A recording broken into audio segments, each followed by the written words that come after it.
A hiking trail doesn't care how confident you are. One bad decision is often all it takes. Join me as I go through some of the stupid hiking deaths ever caught on camera. From a beginner who trusted a navigation app more than the warnings of the experienced hikers, to a thrill-seeking influencer who deliberately unclipped his own safety harness, believing a few seconds of viral footage was worth risking everything.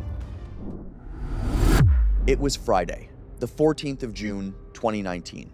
A day that started the same way hundreds of other days at the Grand Canyon start, with headlamps, water bottles, and people convincing themselves that today was going to go exactly as planned. Her name was Dana Schulman, 31 years old, from Phoenix, Arizona. She worked at a mid-sized marketing firm downtown, sat at a desk most of the week, and had only started hiking a few months earlier. It began as a casual way to lose weight and clear her head short loops at South Mountain Park near her apartment, then a few well-traveled trails in the Superstitions on weekends. She had bought real hiking shoes and a day pack. She had downloaded AllTrails and Google Maps. She was not a thrill seeker. She was the kind of person who read reviews before booking a restaurant and kept her car registration current. Her coworkers described her as organized and thorough, the type who sent meeting agendas the day before. But she had never done anything like the Grand Canyon. For over a year, she had wanted to see the Colorado River from inside the canyon after being inspired by striking photos online. When a long holiday weekend gave her 4 free days, she decided it was finally time to make the trip and experience the river firsthand. She prepared, sort of. She read a few blog posts about the South Kaibab Trail, mostly first-person accounts that focused on the views. She watched a YouTube video shot in the spring when the temperatures were mild, and the hiker in the video made the climb back up look hard but doable. She spent an evening on Google Maps tracing the route down to the river and back. She planned her start time to beat the worst of the heat. She told a friend where she was going and when she expected to be back.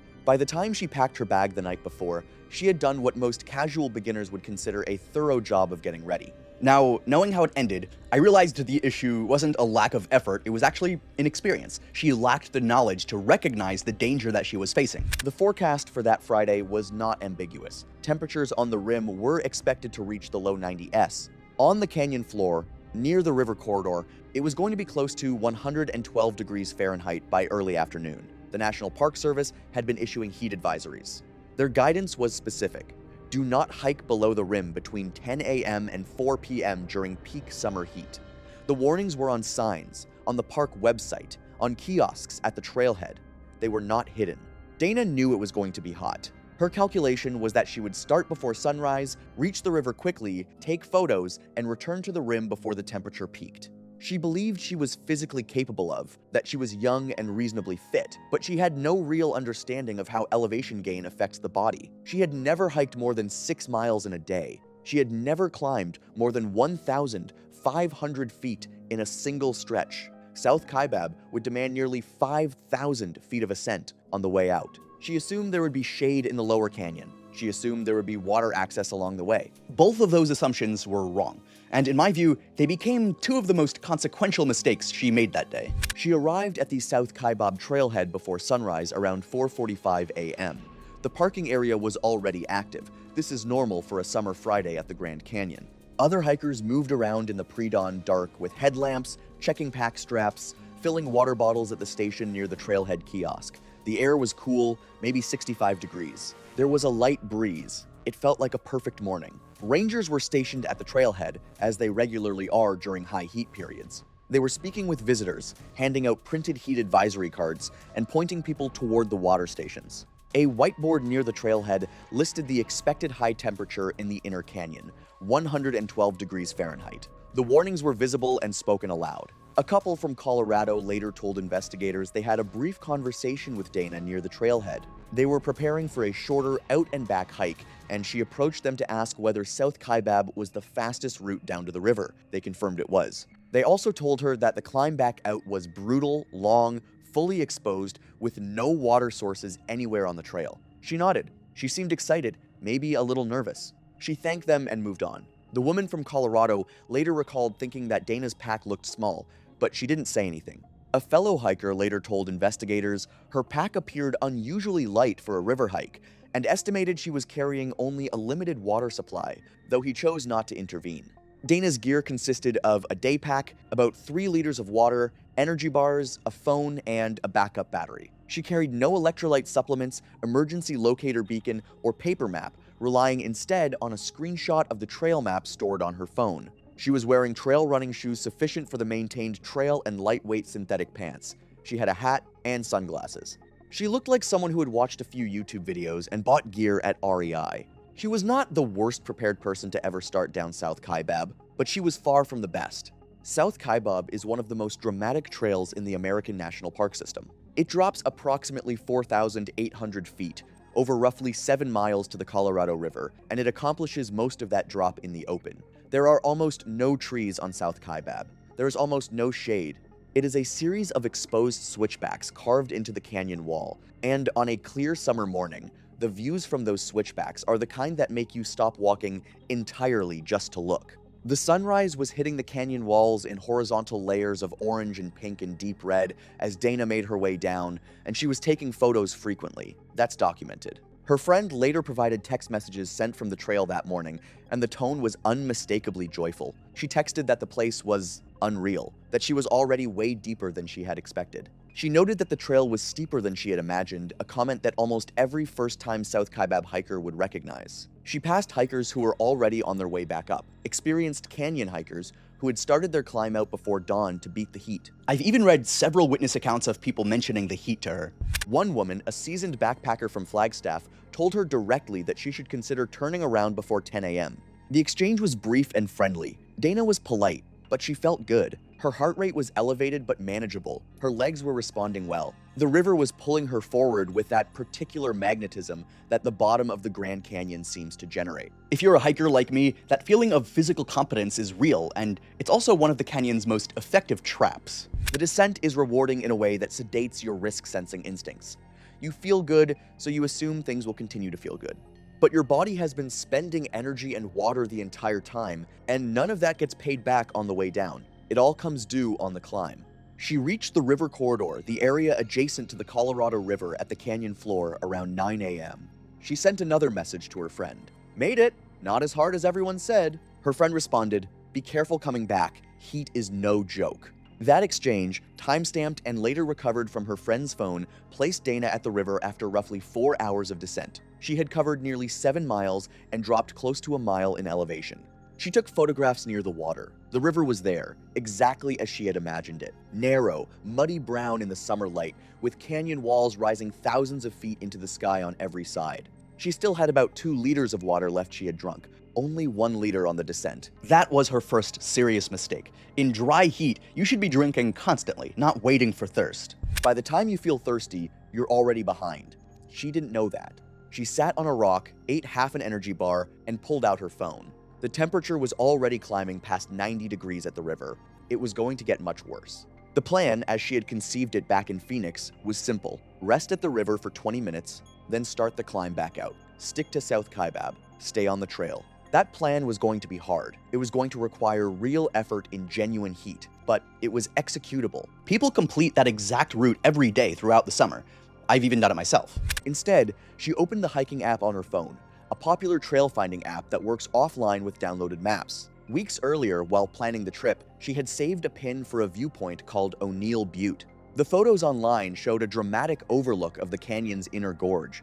From the river, the app showed a trail, a thin blue line that appeared to connect to that viewpoint via a short side route. The distance on screen looked manageable, maybe half a mile. What Dana did not know, and what the app did not communicate, was that the blue line represented a combination of a legitimate NPS trail for the first few hundred yards, and then a faint, unmaintained use path that faded into loose rock and dead-end drainages.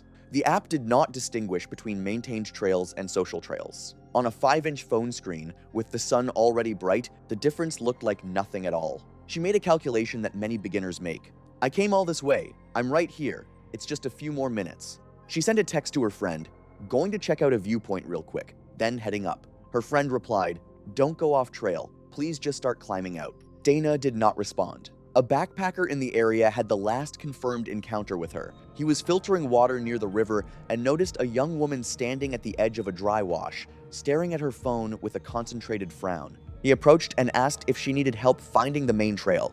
She told him she was looking for a route to O'Neill Butte. He told her he didn't think there was a direct trail from here, that she'd need to go back up South Kaibab and take a different tralu. She thanked him, but seemed unconvinced. She turned and started walking up a side drainage. He watched her for a moment, considered following, then decided she was an adult. He went back to filtering water.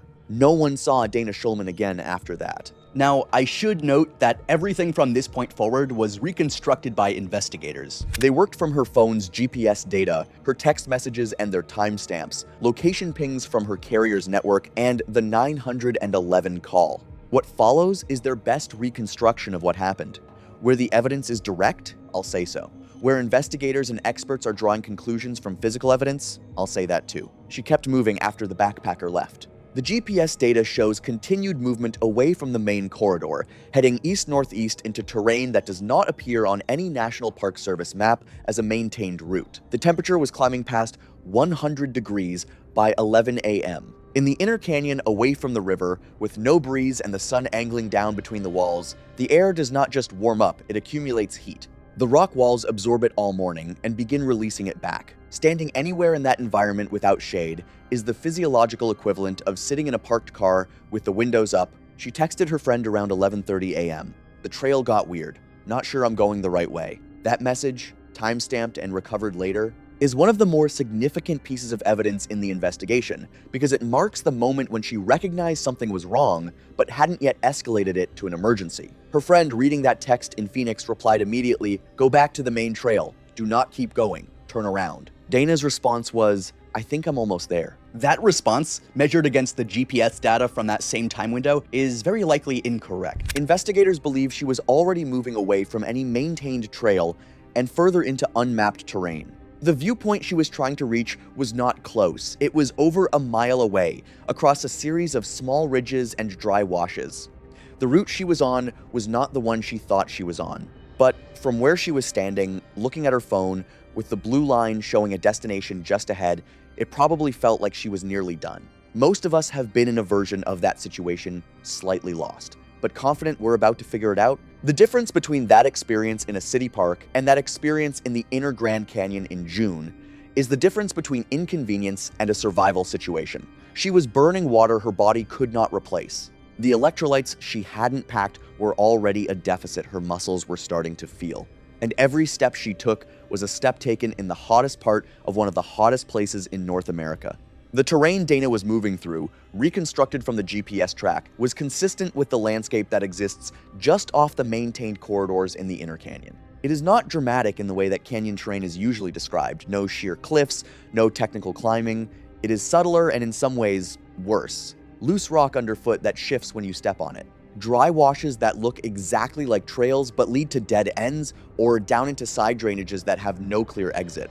Small canyon branches that appear to be going in the right direction until they aren't. Junctions that aren't junctions. Paths that fade into nothing. Her phone's offline maps operating in this environment were showing her lines that carried the visual authority of real routes. In reality, investigators believed those lines represented either faint use paths worn by occasional off-trail travel or, in some cases, simply the algorithm's inference of possible connectivity between two points.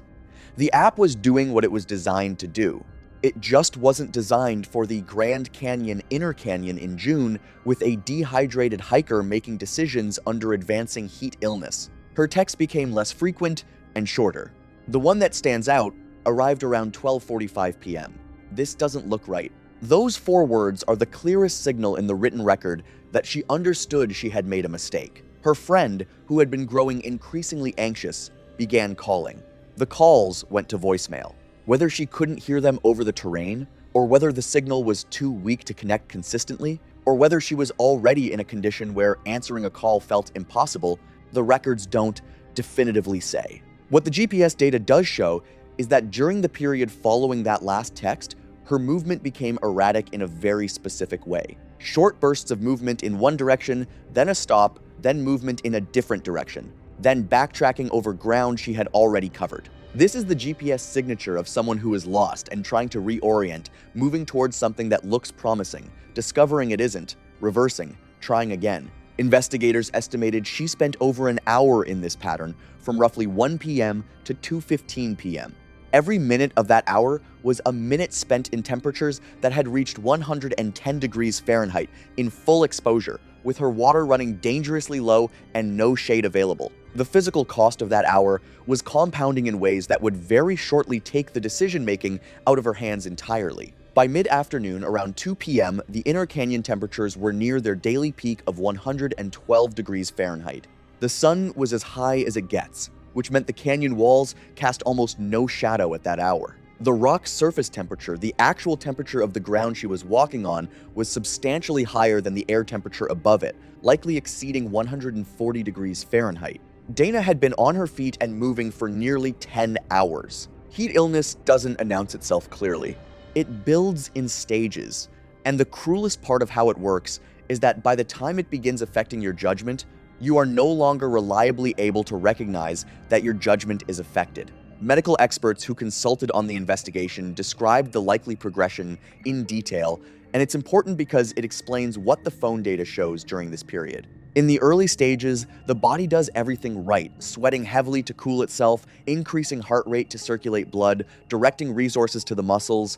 To me, that's the dangerous part. These symptoms feel like normal hard exercise fatigue, the kind most active people would simply push through. Then comes the transition into heat exhaustion, muscle cramping as electrolytes are depleted, a headache that builds behind the eyes, dizziness when standing, a growing sense of mental fog.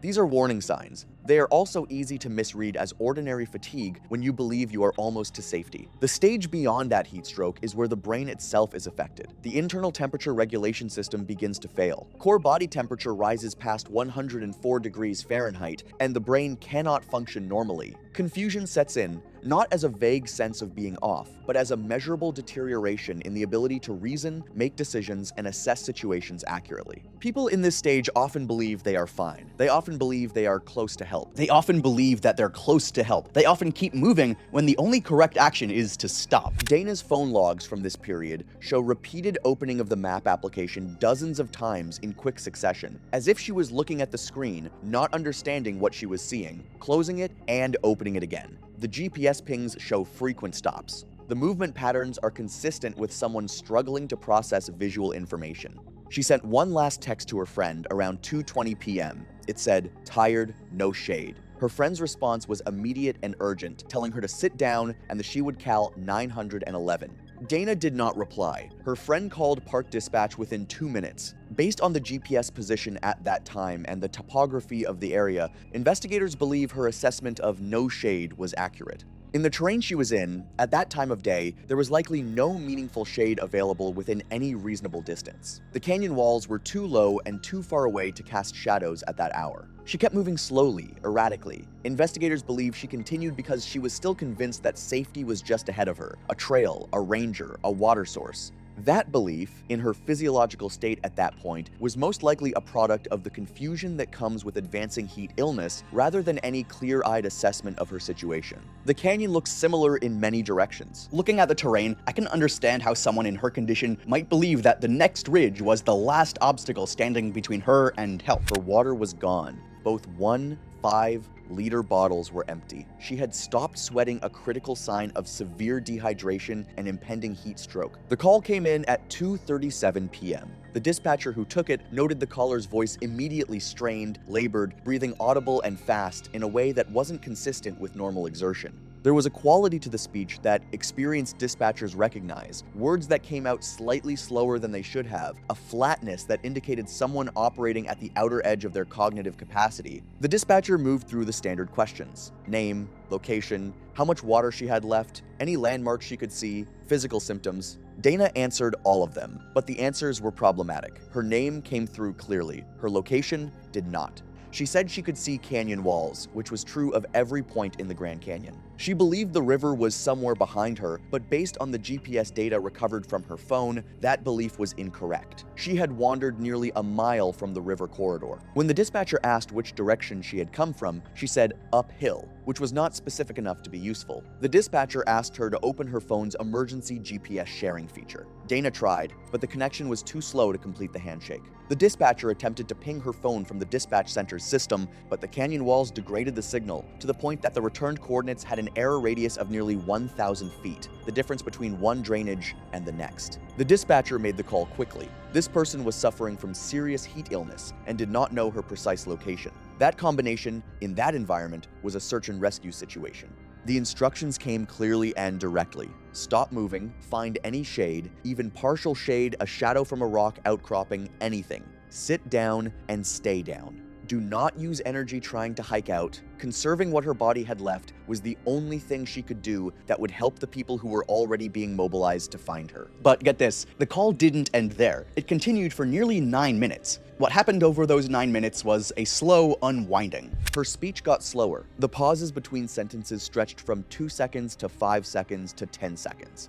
The dispatcher asked questions and waited longer for answers. At one point, Dana said that she sees a rock, a big rock, and that she was going to sit on it. Then there was a long pause. The call ended at 2:46 p.m. Whether the connection dropped on its own or whether she let the phone fall from her hand, the evidence doesn't say. No further data was received from her device. The final GPS ping placed her in a small side canyon approximately 1.2 miles east of the South Kaibab Trail corridor at an elevation of roughly 2,400 feet. Rangers launched the search within minutes of the 911 call. Now, you might assume that once a search begins, help is on the way. But what you have to remember is that the same brutal heat affecting the missing hiker is also affecting the people trying to find them. Searchers operating in 112-degree heat have their own physiological limits. Helicopter operations in extreme heat are affected by air density, requiring longer takeoff rolls and reducing lift capacity. Ground teams moving through rough canyon terrain in full sun face the same radiant heat environment the missing person is in. Search teams from the rim, river corridor, and air mobilized quickly, using phone pings, witness accounts, GPS data, and terrain analysis to narrow down her likely location. Overnight, helicopters with thermal imaging and ground crews continued searching, and at 5:42 a.m. on June 15, searchers found her empty backpack in a dry wash and located her body about 200 feet away beneath a rock overhang. The autopsy confirmed severe heat stroke and dehydration with extreme electrolyte loss, leading to rhabdomyolysis and organ failure. There were no traumatic injuries. The coroner estimated she died between 6 p.m. and 8 p.m., several hours after her 911 call, after exhausting her water supply in the canyon's extreme conditions. I want you to think about that for a moment. Hours alone in the heat, growing weaker, increasingly confused, and knowing that help hadn't arrived. The Grand Canyon was unchanged by what happened to Dana Schulman. The South Kaibab Trail remained open the following morning. The canyon is not a trap. It is a place with real conditions, and those conditions don't bend for anyone. The only thing that changes the outcome is understanding, before you start, exactly what you're walking into, and what you'll need to walk back out. It was the 16th of October 2024, and the first cable cars of the morning were climbing out of the valley at Huashan, a granite mountain in north-central China whose ridgelines are so steep they look drawn rather than real. In one of those swaying cabins sat a 25-year-old American with a chest harness of camera gear, 2 phones, and a plan he'd been teasing his followers about for weeks. Below him, the cliffs of one of the most sacred mountains in the country dropped away in sheets of pale rock. He was not there for the temples, and he was not really there for the hike. He was there for roughly 15 seconds of video. His name was Dutton Stuckey. He was from Tempe, Arizona, and on TikTok he was a stunt and travel creator with a following in the thousands and ambitions far past it. His feed was a highlight reel of places most people would never stand. Rooftop edges, cliff jumps into green water, narrow ridgelines in Utah and Norway, always shot close, always with his easy grin in the corner of the frame.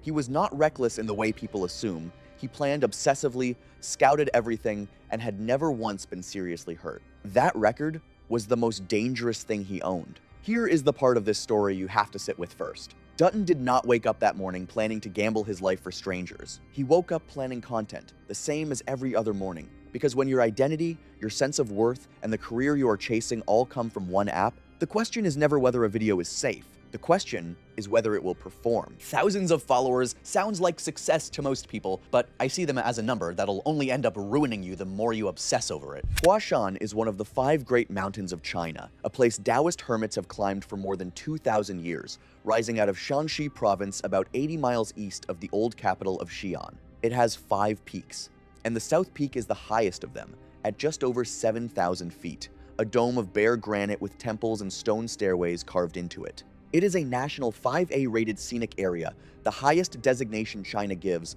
and on holiday weeks, tens of thousands of visitors a day move through its gondolas and staircases. People have been climbing this mountain on purpose for a very long time. Taoist pilgrims cut the first stairways into the granite centuries ago, some so steep they are closer to ladders, with names like the Heavenly Stairs and the Black Dragon Ridge, and to this day, porters haul drinking water and instant noodles up those same steps on shoulder poles for the summit shops. Every chain railing on the upper mountain is armored in padlocks, engraved love locks, and red ribbons left by couples and families, tens of thousands of them, a record of everyone who came up here to feel small in the good way. And bolted to the eastern face of that south peak is the reason Dutton flew across the Pacific Ocean. It is called the Changhong Plank Road, the plank walk in the sky, and it was first built by a Taoist priest more than 700 years ago, wooden boards resting on stone pegs driven into a vertical cliff. The modern version runs a little over 300 feet in 3 sections, a chiseled ledge, then a near vertical descent on iron rungs, and then the famous part, a row of wooden planks about 1 foot wide, with the rock face on one side of you and open sky on the other. And remember, it is a dead end. Whoever walks out has to turn around and come back along the same boards. Picture wooden boards about as wide as a laptop bolted to a cliff, and honestly, even that description is underselling it. The mountain knows exactly what it is selling, and it sells it carefully. At the entrance to the plank walk, attendants rent every visitor a shoulder harness for 30 yuan, about $4, with 2 short lanyards and 2 carabiners that clip onto a steel safety cable running the length of the route. The system is simple and strict. You slide both carabiners along as you move, and when you reach an anchor point, or need to get around a person coming the other way, you unclip one, move it past, clip it shut, and only then move the second. One clip is always closed. That is the entire religion of the place. The choreography of passing is the part first-timers never expect. The walk is 2-way traffic on a one-body ledge, so strangers end up chest to chest, negotiating in whatever language works, one person hugging the rock while the other steps around the outside of them over open air. Travelers' accounts are full of small horror stories. A neighbor who unclipped the wrong carabiner by mistake, a teenager filming with both hands, and at the exit, booths will engrave you a souvenir medal for 10 yuan announcing that you survived the plank walk in the sky. The mountain has turned its own danger into the product. The internet calls it the most dangerous hike in the world. And for years, a rumor has floated around that 100 people die on Huashan every year, a number nobody has ever confirmed and the park has never acknowledged. The truth is less cinematic.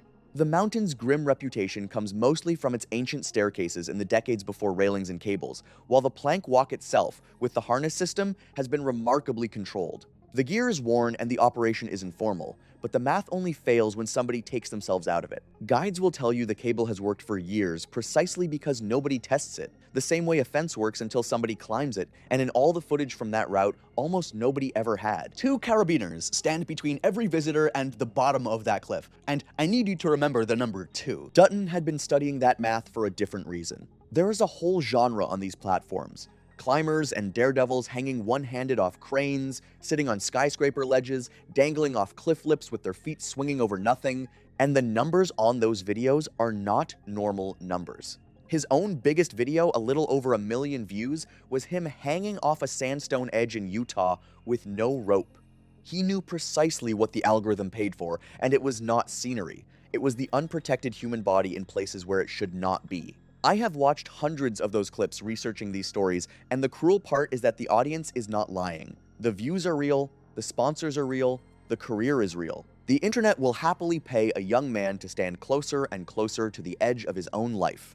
It just never discusses the exchange rate. Dangling off cliffs with no rope built entire careers on that app, and I blame every one of those accounts a little. The views reward only the risk, never the ride home.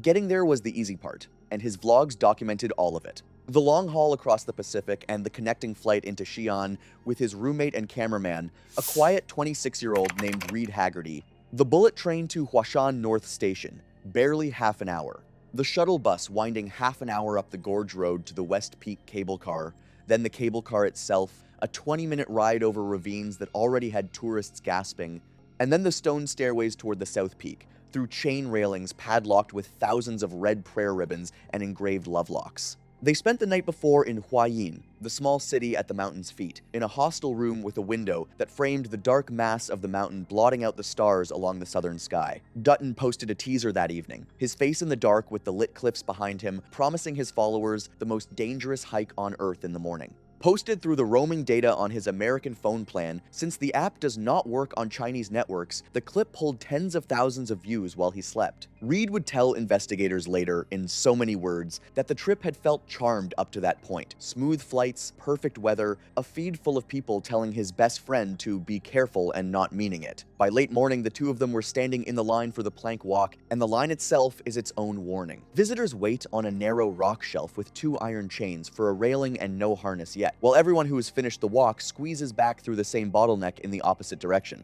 A dropped water bottle rolled past Dutton's boot while they waited, took one bounce, and went off the edge into silence. He filmed it. The caption he added later called it foreshadowing, with a laughing emoji. Mr. Liang clips thousands of strangers onto that cable every season, and I doubt he ever forgot the one who unclipped himself. At the front of the line, an attendant, the regulars, called Mr. Liang, had been fitting harnesses on that ledge for years. He cinched the straps across Dutton's chest, clipped both carabiners onto the cable, tugged each one twice, and gave the safety speech he gives hundreds of times a day, half in Mandarin, half in gestures, pointing at the clips, holding up one finger, then shaking his head with 2 fingers raised, one at a time, never both. Dutton nodded along, smiled for his own camera, and said something for the vlog about how the man took his job seriously. The first section eases you in, a chiseled ledge with an iron fence where everyone laughs a little too loudly. Then comes the descent, 30 feet of iron rungs hammered straight down the rock where the laughing stops and people climb down facing the cliff, clip by clip, hands going white on the chains.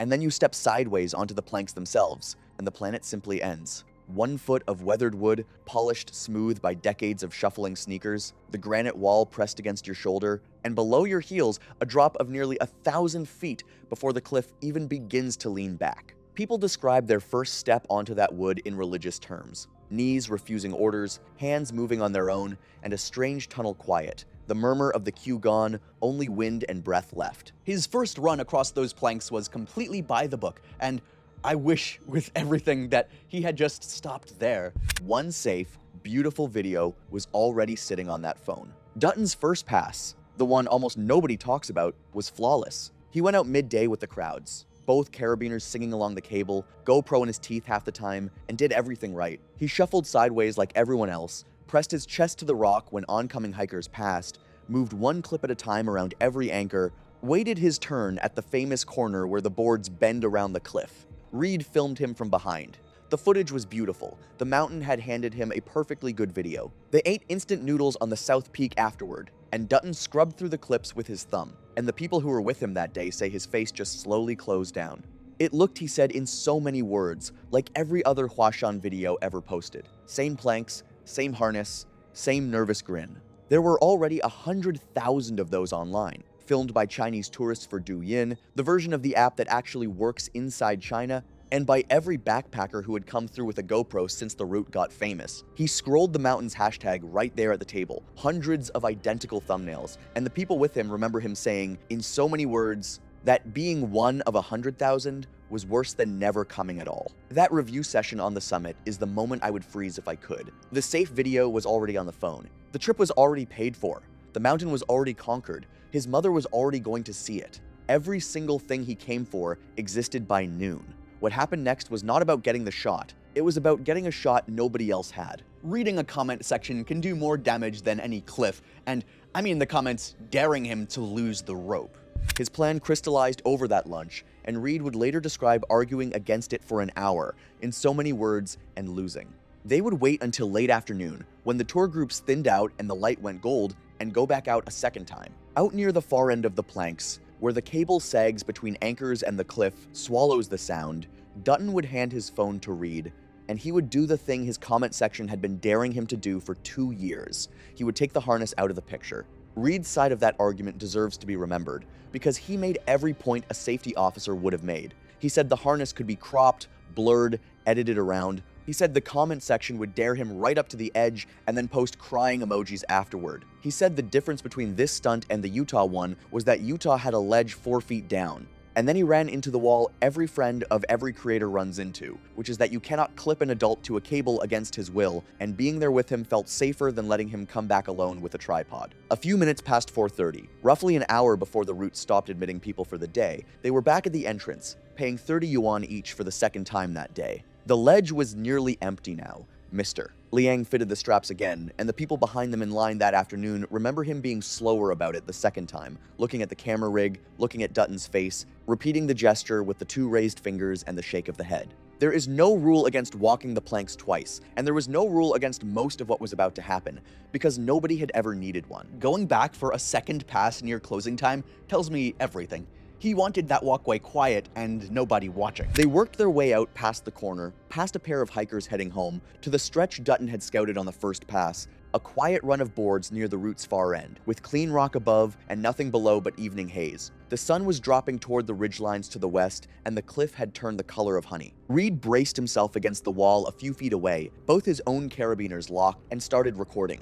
Dutton looked into the lens and talked for a minute about fear being a choice. The escalation was gradual, which is the part that haunts the people who study accidents like this. First, he sat down on the edge of the planks, boots hanging over the void, both clips still closed, and that alone was a frame most creators would have flown home happy with.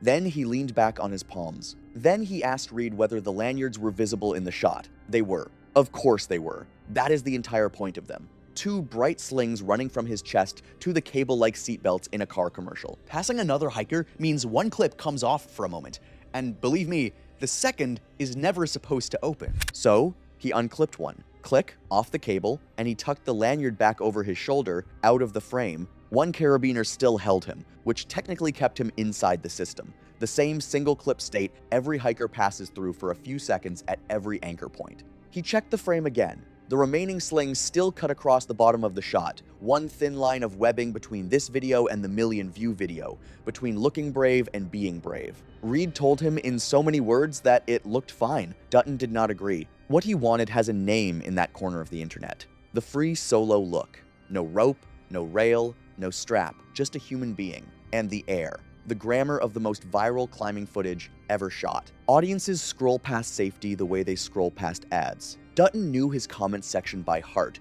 knew the exact phrases waiting under a harnessed video, knew the difference in the numbers, and out there on the boards, with the light perfect and the planks to themselves, all of that knowledge weighed more than the cable did. Authenticity is the word he used for removing his own lifeline, and I've hated that word ever since. The harness ruined the shot. That was his entire reasoning. At 7 minutes past 5 in the evening, the second carabiner came off the cable. Reed's voice on the recording goes tight, telling him this part is not worth it, asking him to clip back in, and Dutton answers the way he always answered, easy, unbothered, saying in so many words that he had climbed harder things in flip-flops, that he needed 30 seconds, that the grip was good, both lanyards were tucked behind his shoulders now. On the screen of the phone, he looked exactly like what he was pretending to be, a man on a cliff with nothing holding him because nothing was. Reed has talked about those next minutes exactly once to the police, and his account is the spine of everything we know. He stayed clipped, back against the granite, the phone in one hand and his other hand free on purpose, he said, in case. He remembers deciding that the fastest way to end the stunt was to film it well, no retakes, one clean shot, and then everybody clips in and goes down the mountain for dumplings.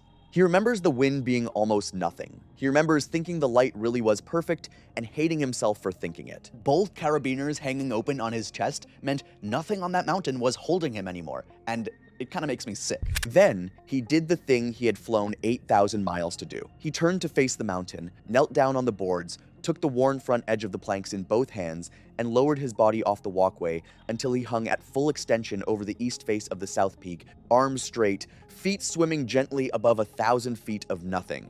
He looked up into the lens and grinned. On the recording, you can hear Reed breathing. Somewhere down the route, a woman who saw it later told police she assumed it was a mannequin, because no person would do that. One other person saw what happened next. A hiker from Chengdu was resting at the corner where the boards bend, close enough to see but too far to matter, and she stood frozen with both hands on the cable. Far below them, birds were cutting through the evening air against the cliff face, which is the detail she could not stop repeating to officers afterward, that there were birds flying beneath a human being's shoes. The attendant station was out of sight around the rock. There was nobody on that mountain with the authority or the reach to stop what was already in motion. Hanging by your fingers above 1,000 feet of air for a phone is a trade I'll never understand. Here is what was happening inside his hands during those seconds, because this is where the story was always going to be decided. A dead hang looks static, but it is a countdown. Forearm muscles locked in a closed fist burn through their fuel astonishingly fast, and the burn arrives quietly, a warmth, then a tremble, then a strange distance, like the fingers belong to someone else.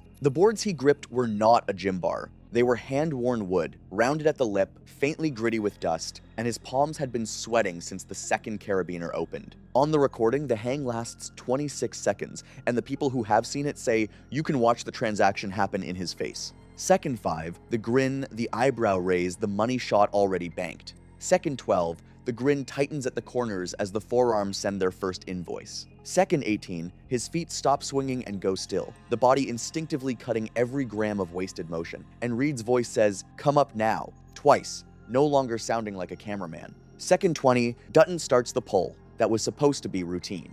Grip strength fails quietly, not loudly, and I knew his forearms were on a countdown the second he lowered himself. Forearms do not negotiate, they just quit. 20 seconds in, he started to pull back up, and the pull-up that had never once failed him in his life failed him for the first time in the one place it could not.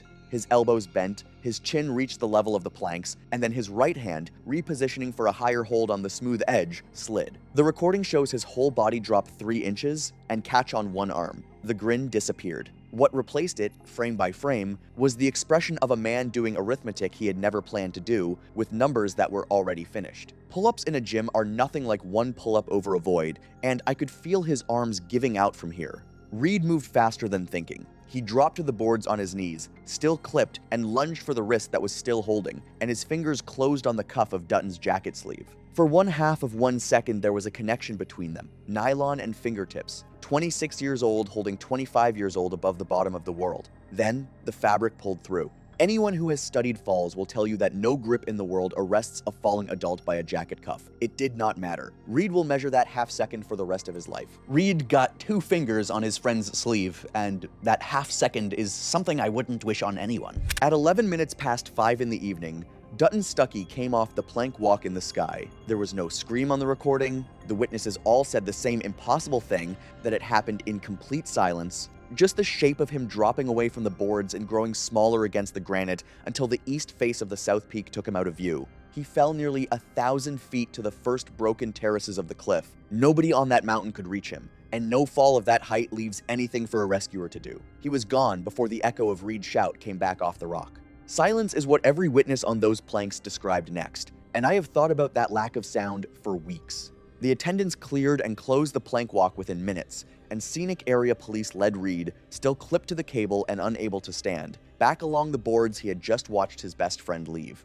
A recovery team reached the body at first light the next morning, far below, where the cliff finally relents into broken slopes, and the American embassy in Beijing was notified that day. His family in Arizona learned what had happened before most of his followers did. The final video was never posted. Reed handed the phone to the police, and as far as anyone knows, the footage has never left their evidence room. Hua Shan did not change after Dutton died, because it did not need to. The cable was there, the rules were there, Mr. Liang's 2 raised fingers were there, and every one of them had done its job until the moment a healthy young man methodically removed himself from all of it for a camera. What changed was the argument. Chinese outlets pointed to the country's tourist blacklist system and asked why stunt creators were still being let onto sites like this at all, and his own industry asked it too, quieter, between tributes. His account is still up. The pinned video, the one with 1 million views, is him hanging off an edge by his hands. Banning influencers from places like this gets debated every time someone dies,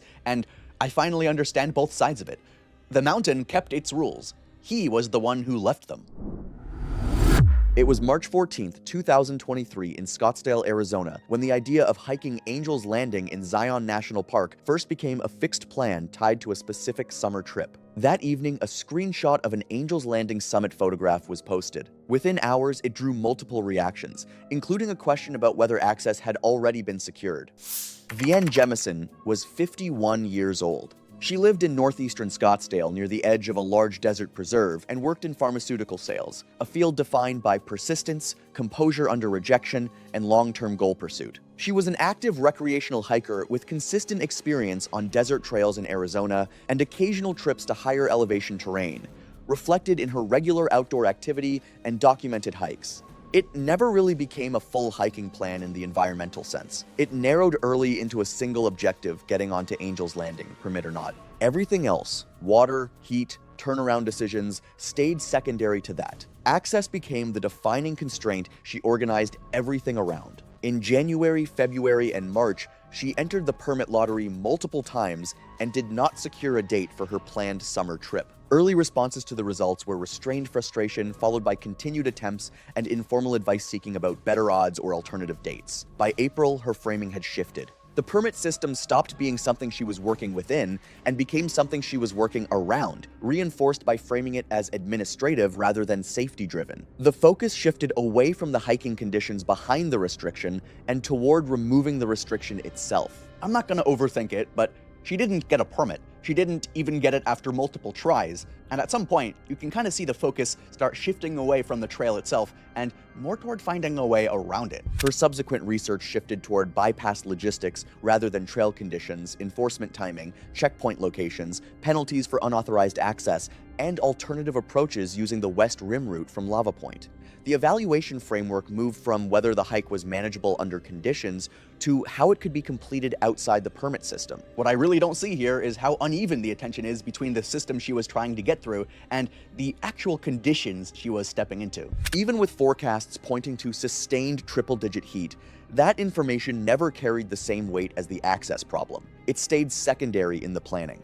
By the time she reached Zion, she had a detailed entry strategy, but a much less developed model of what that distance, elevation, and heat would actually combine into on the ground. The logistics were clear, the physical consequences were not fully internalized. She arrived in Springdale on the evening of June 15, a small gateway town positioned just outside the southern entrance to the canyon system and functioning almost entirely as the operational base for visitors entering the park. In peak season, the town operates less like a destination and more like a processing point, a place where hikers, tour groups, and independent travelers converge briefly before dispersing into the canyon at first light. The streets were active with early summer traffic, with gear shops, food stops, and shuttle pickup points moving at a steady but familiar rhythm shaped by seasonal demand. Her accommodation was located near the park entrance within walking distance of the shuttle system that serves the canyon corridor. She checked in without issue and appeared structured and composed in her preparation, treating the evening as part of a planned sequence rather than a point of decision. There was no visible hesitation in her movements or changes in intent. Outside, temperatures remained warm but still within a manageable early summer range for the region, the kind of desert heat that experienced hikers often accept as baseline conditions rather than a limiting factor, especially during evening hours when the canyon temporarily cools before the next day's rise. There is not much focus, at least from what I could tell, on things like heat illness, how much water she'd realistically need, or when you're supposed to just turn around if it gets too much in exposed canyon terrain. She spent the evening handling routine preparations, organizing gear, reviewing timing, and orienting herself to the logistics of the following morning. The atmosphere in town reflected the broader season, visitors arriving late, others returning from completed hikes, and early risers preparing for departures before daylight. Nothing about the environment really would have stood out as unusual for someone planning a long summer hike in Zion. Early starts are just what people do out there, and heat management is usually baked into the timing of the day rather than something you avoid altogether. By the following day, official heat warnings had been issued across the park and surrounding canyon system. Forecasts projected temperatures rising above 100 degrees Fahrenheit at canyon level, with advisory guidance recommending that strenuous outdoor activity be avoided during peak daylight hours. The warning was distributed through multiple channels: visitor centers, shuttle stops, trailhead signage, and ranger briefings directed at incoming hikers. It was not framed as an abstract forecast, but as an active condition affecting decision-making on the ground. By that point, it was already influencing behavior, with some visitors shortening itineraries, adjusting start times, or turning back before committing to exposed or high-exertion routes. She acknowledged the advisory, but didn't really change her plan. Later that day, she drove north out of the canyon area toward higher elevation near the park boundary, and you could feel the difference pretty much right away with the change in altitude. It was cooler, less direct heat, just an entirely different feel compared to down in the canyon. Her movement through the area was brief but deliberate. She followed the access road leading toward the West Rim approach, stepped into the trail entry zone, and oriented herself visually along the route system that would eventually connect back into the canyon proper. The purpose of the visit was not exploratory in the traditional sense. She did not appear to be testing her capacity or reassessing difficulty. Instead, her actions suggested confirmation, verifying access points, understanding entry logistics, and visually reinforcing the path she intended to use. After a short period on foot near the trailhead area, she returned to her vehicle and drove back toward town. That evening, she spoke with someone close to her who raised explicit concerns about the forecasted heat and the physical demands of the route under those conditions. The conversation centered on timing and exposure, specifically the risks associated with sustained exertion in triple-digit temperatures and the difficulty of maintaining safe hydration levels over a long-distance canyon. Hike. In response, she described a plan built around a pre-dawn departure, intended to place her deep into the route before the sun fully reached the canyon floor. Even hearing that conversation about the heat and the water, I feel like the plan was already locked in on timing more than anything else at that point. She outlined steady forward movement through the hike with an expectation of returning before peak temperatures fully developed in the late morning and afternoon. She also referenced carrying a limited supply of water and mentioned the possibility of a seasonal water source along the route, though there was no indication of a confirmed filtration method or a backup hydration strategy if that source proved unavailable. The assumption of availability remained unverified, but factored into her overall planning approach. Before ending the conversation, she agreed to send check-ins at key points along the hike, including major transitions along the route where her progress could be tracked. The agreement was framed as a simple precaution rather than a response to risk. After the call, she finalized her departure timing for the following morning, structuring it around a pre-dawn start intended to maximize travel through the canyon before environmental conditions reached their daily peak. She was moving before dawn. The Airbnb host later noted that her vehicle was already gone when he checked the driveway in the early morning hours, earlier than expected based on her stated plan to leave before sunrise. The drive from Springdale to the Lava Point trailhead takes roughly 40 to 50 minutes in light traffic, and she had driven the route before. She arrived at the Lava Point trailhead while it was still dark. Based on the timestamp of a photo she posted from the location, a headlamp-lit image of the trailhead sign framed by dense forest and a fully black sky. The caption read, "No permit needed for this entrance." At that elevation, temperatures were in the upper 50s and 60s Fahrenheit. She was dressed for cool pre-dawn conditions, wearing a long-sleeve base layer, with her hat stored in her pack. The environment was still and quiet, a brief desert interval before daytime heat began to build. She began the West Rim Trail shortly after arriving. The West Rim Trail from Lava Point to the canyon floor covers roughly 13 miles, with about 3,600 feet of net descent. The route alternates between gradual loss of elevation, flat stretches, and short climbs, before dropping more consistently toward the canyon. Under normal conditions, most hikers take around 5 to 8 hours to complete the one-way stretch, depending on pace and how much they're carrying, with the full out and back toward Angel's Landing adding up to roughly 16 to 17 miles. In mild weather, it's tough but doable as a full-day hike. In extreme heat, though, it stops feeling like a regular hike pretty quickly and turns into more of a long, drawn-out exposure situation out there on the trail. The upper section of the trail initially passes through dense forest, before opening into exposed ridgelines as elevation is lost. In the early portion of the hike, conditions were still shaded and cool, with minimal environmental stress beyond distance and navigation. She was moving through terrain that matched the expectations she had built during planning, and her pace remained steady through the first segment. At one point along the descent, she was encountered by two backpackers traveling in the opposite direction after completing their backcountry route. They later described her as moving steadily but at a slower pace than their own. In a brief exchange, she asked about conditions ahead, specifically crowding and water availability further down the trail. They reported that lower sections were becoming busier and that they had not stopped at the seasonal water source at Potato Hollow. I look at this, and what really stands out to me is how much is being leaned on things that aren't really guaranteed, like assuming that water source will actually be there and actually usable without a real backup plan behind this whole thing. They recalled her wearing a sun hat and a light long-sleeve layer, with a single water bottle visible on her pack. No additional hydration containers were observed. The interaction was brief, and both parties continued on their respective routes without further contact. I think the whole check-in and timing thing just feels more like a plan on paper than something adjusting to what the trail was actually going to throw at her. Based on this encounter and standard segment timing for the trail, she was estimated to be in the mid to lower portion of the West Rim corridor by that point, with several miles still remaining before reaching the junction with the Upper Angels Landing route above Scout Lookout. The remaining terrain from there transitions into progressively steeper descent, with increasing exposure and less shade as the trail approaches the canyon floor. By then, conditions below were already warming rapidly. As sunlight reached deeper into the canyon, temperatures were climbing into the upper 80s and continuing to rise steadily with full solar exposure. At that stage, she had been hiking for several hours and had covered roughly 8 to 9 miles, with the most technically exposed and physically demanding sections of the route still ahead. She posted from Scout Lookout late that morning.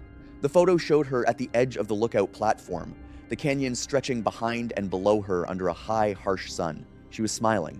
Her hat was on, and her pack sat high on her back, a standard day pack by appearance, with no visible hydration reservoir and nothing suggesting significant water capacity. The focus just kind of shifted away from the landscape itself and more toward the milestone she'd been building up to for months. The distance and conditions were still there, nothing about that changed, but they didn't really seem to land the same way at that moment. In that moment, the dominant perception was completion not of the route itself, but of the objective she had been working toward. The physical reality of the remaining distance, elevation loss, and rising heat remained unchanged, but it was no longer being weighted in decision-making. The Upper Angels Landing section from Scout Lookout to the summit spans roughly half a mile and gains about 430 feet in elevation. Unlike the approach from Lava Point, this is not a conventional hiking trail.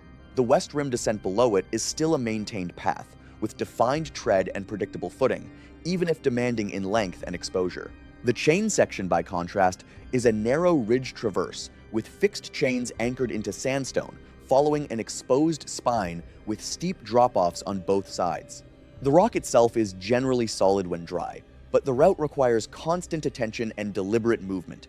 Every step carries consequences that are not present on standard trail terrain. She moved through this section in the mid-morning window. Honestly, Scout Lookout has always felt a bit deceptive to me, like people naturally read it as they made it, even though the hard part is still sitting right there in front of them on the return. And the chains section, I don't know, I always thought of it less like a hike at that point and more like something you have to fully respect every single step of, or it just doesn't work. Her ascent was steady based on available timestamps from her posts. One image captured her partway along the ridge, looking back towards Scout Lookout and the canyon system she had come from.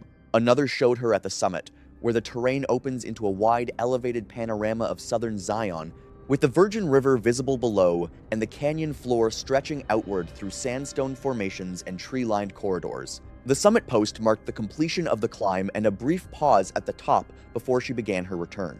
She remained at the top for a short period before beginning her return. During that time, she sent a voice message to a group chat, later described by recipients as sounding energized and slightly winded. She referenced the heat briefly but minimized it, describing conditions as manageable. Her focus was on reaching the summit and the sense of completion that came with it. She did not mention the total distance already covered, her remaining return route, or the state of her water supply. At that point, she was still several miles from the trailhead, with the only route back requiring retracing the exposed chain section she had just crossed, followed by a long descent through the canyon under rapidly intensifying heat. Temperatures at elevation are already in the upper 90s and continuing to rise through the late morning. She had covered roughly 9.5 miles from Lava Point, with sustained elevation change and prolonged exposure on open desert terrain.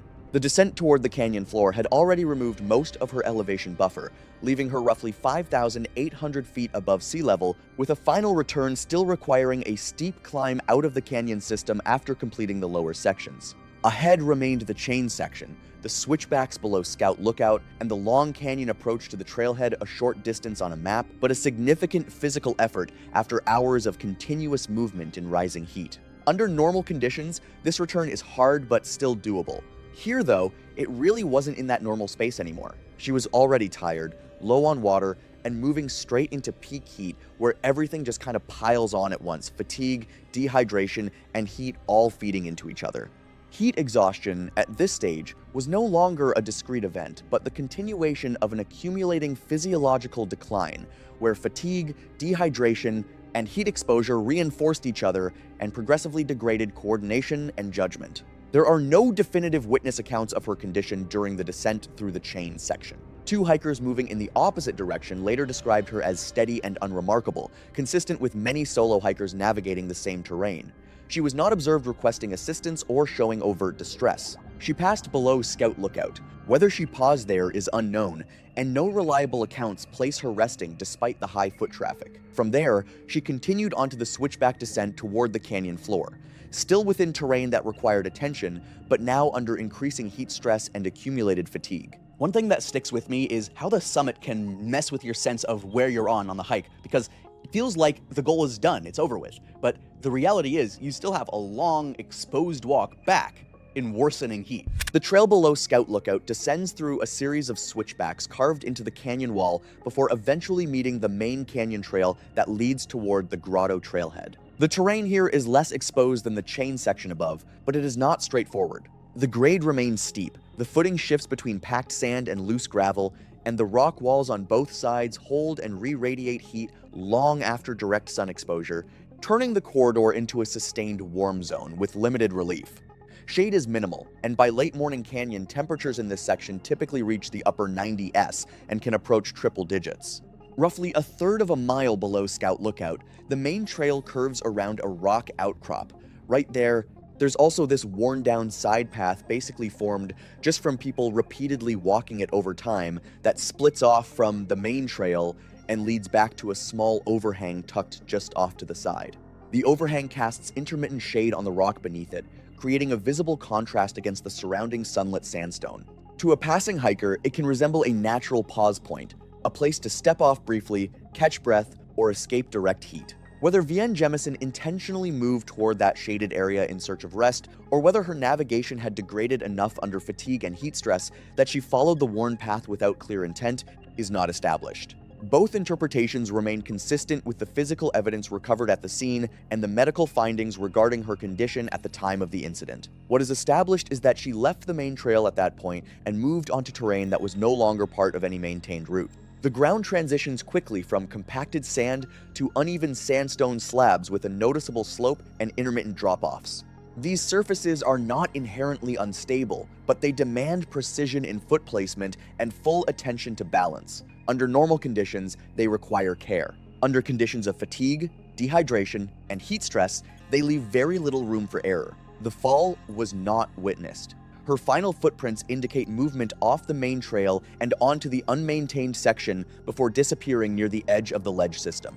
Below that point, the terrain drops away steeply, with an approximate descent of 180 feet to the next stable shelf of rock. Later that day, her friends in a group chat attempted to reach her after the expected return window passed. Messages went unanswered, followed by repeated calls that went to voicemail. Concern escalated into a formal report when it became clear she had not returned to her lodging and had not exited the trail system. It always looks easier than it is, but you're still dropping steep switchbacks with heat just sitting in the canyon walls the whole way down. That side path just feels like a quick spot people drift into to get out of the sun for a second. Her rental vehicle was located at the Lava Point trailhead, establishing her point of entry on the West Rim approach. Combined with the earlier summit post and the absence of any return through the main canyon exit, this allowed rangers to narrow the search corridor to the stretch between Scout Lookout and the canyon floor. Search teams began ground operations from the upper trail. Her body was located later from the main route below the social trail divergence point. Recovery required rope-assisted access due to the steepness of the terrain. She was pronounced deceased at the scene, and recovery continued into the following hours under standard technical rescue procedures. The medical examiner conducted an autopsy 2 days after recovery. The cause of death was listed as blunt force trauma consistent with a fall from height, with a contributing factor of heat exhaustion. Findings indicated significant dehydration and prolonged heat stress at the time of death, reflecting a body already under sustained thermal strain that impaired coordination, judgment, and recovery capacity. No underlying cardiac or neurological condition was identified that would account for a sudden collapse independent of environmental exposure. A subsequent incident report by park authorities identified multiple contributing factors, including sustained extreme heat during the hiking period, insufficient hydration for the duration and distance of the route, and an access approach that extended both mileage and exposure compared to the standard route. It noted that bypassing the usual entry system formed part of a sequence of decisions that increased overall exposure and risk, though it was not identified as the direct cause of death. The combination of heat, distance, and fatigue was cited as the primary compounding factor. At her lodging, belongings were found undisturbed and partially packed, consistent with an expected departure. Travel arrangements for the following day remained unchanged. On her device, an unsent draft was recovered, referencing months of preparation and repeated attempts to secure access, ending with a reflection on finding a way forward despite those setbacks. It was the 18th of July, 2017. On that morning, thousands of people would visit Angel's Landing, one of the most famous hikes in America. The trail isn't especially long, but it climbs steeply through a canyon of red and orange sandstone before reaching a narrow ridge high above the valley floor. Most days, hikers leave with tired legs, a few photos, and a story to tell. But this wasn't going to be one of those days. A powerful heat wave had settled over southern Utah, and by afternoon, temperatures were expected to climb well above 100 degrees Fahrenheit. Janice Norwood, Melissa Whitcomb, and Deanna Ellery had been friends for years and shared the kind of friendship that made traveling together feel easy. They weren't professional adventurers or hardcore hikers chasing records. They were ordinary people who enjoyed getting out, seeing new places, and collecting experiences along the way. Janice, 51, was usually the one who organized things. If a trip needed planning, reservations, or directions, she naturally stepped into that role. She liked having a plan and trusted her ability to make good decisions. Melissa, 43, was the most physically active of the group. She exercised regularly, took pride in staying fit, and rarely saw a challenge she didn't think she could handle. If there was a long walk, a steep climb, or a difficult workout, she was usually the first to volunteer.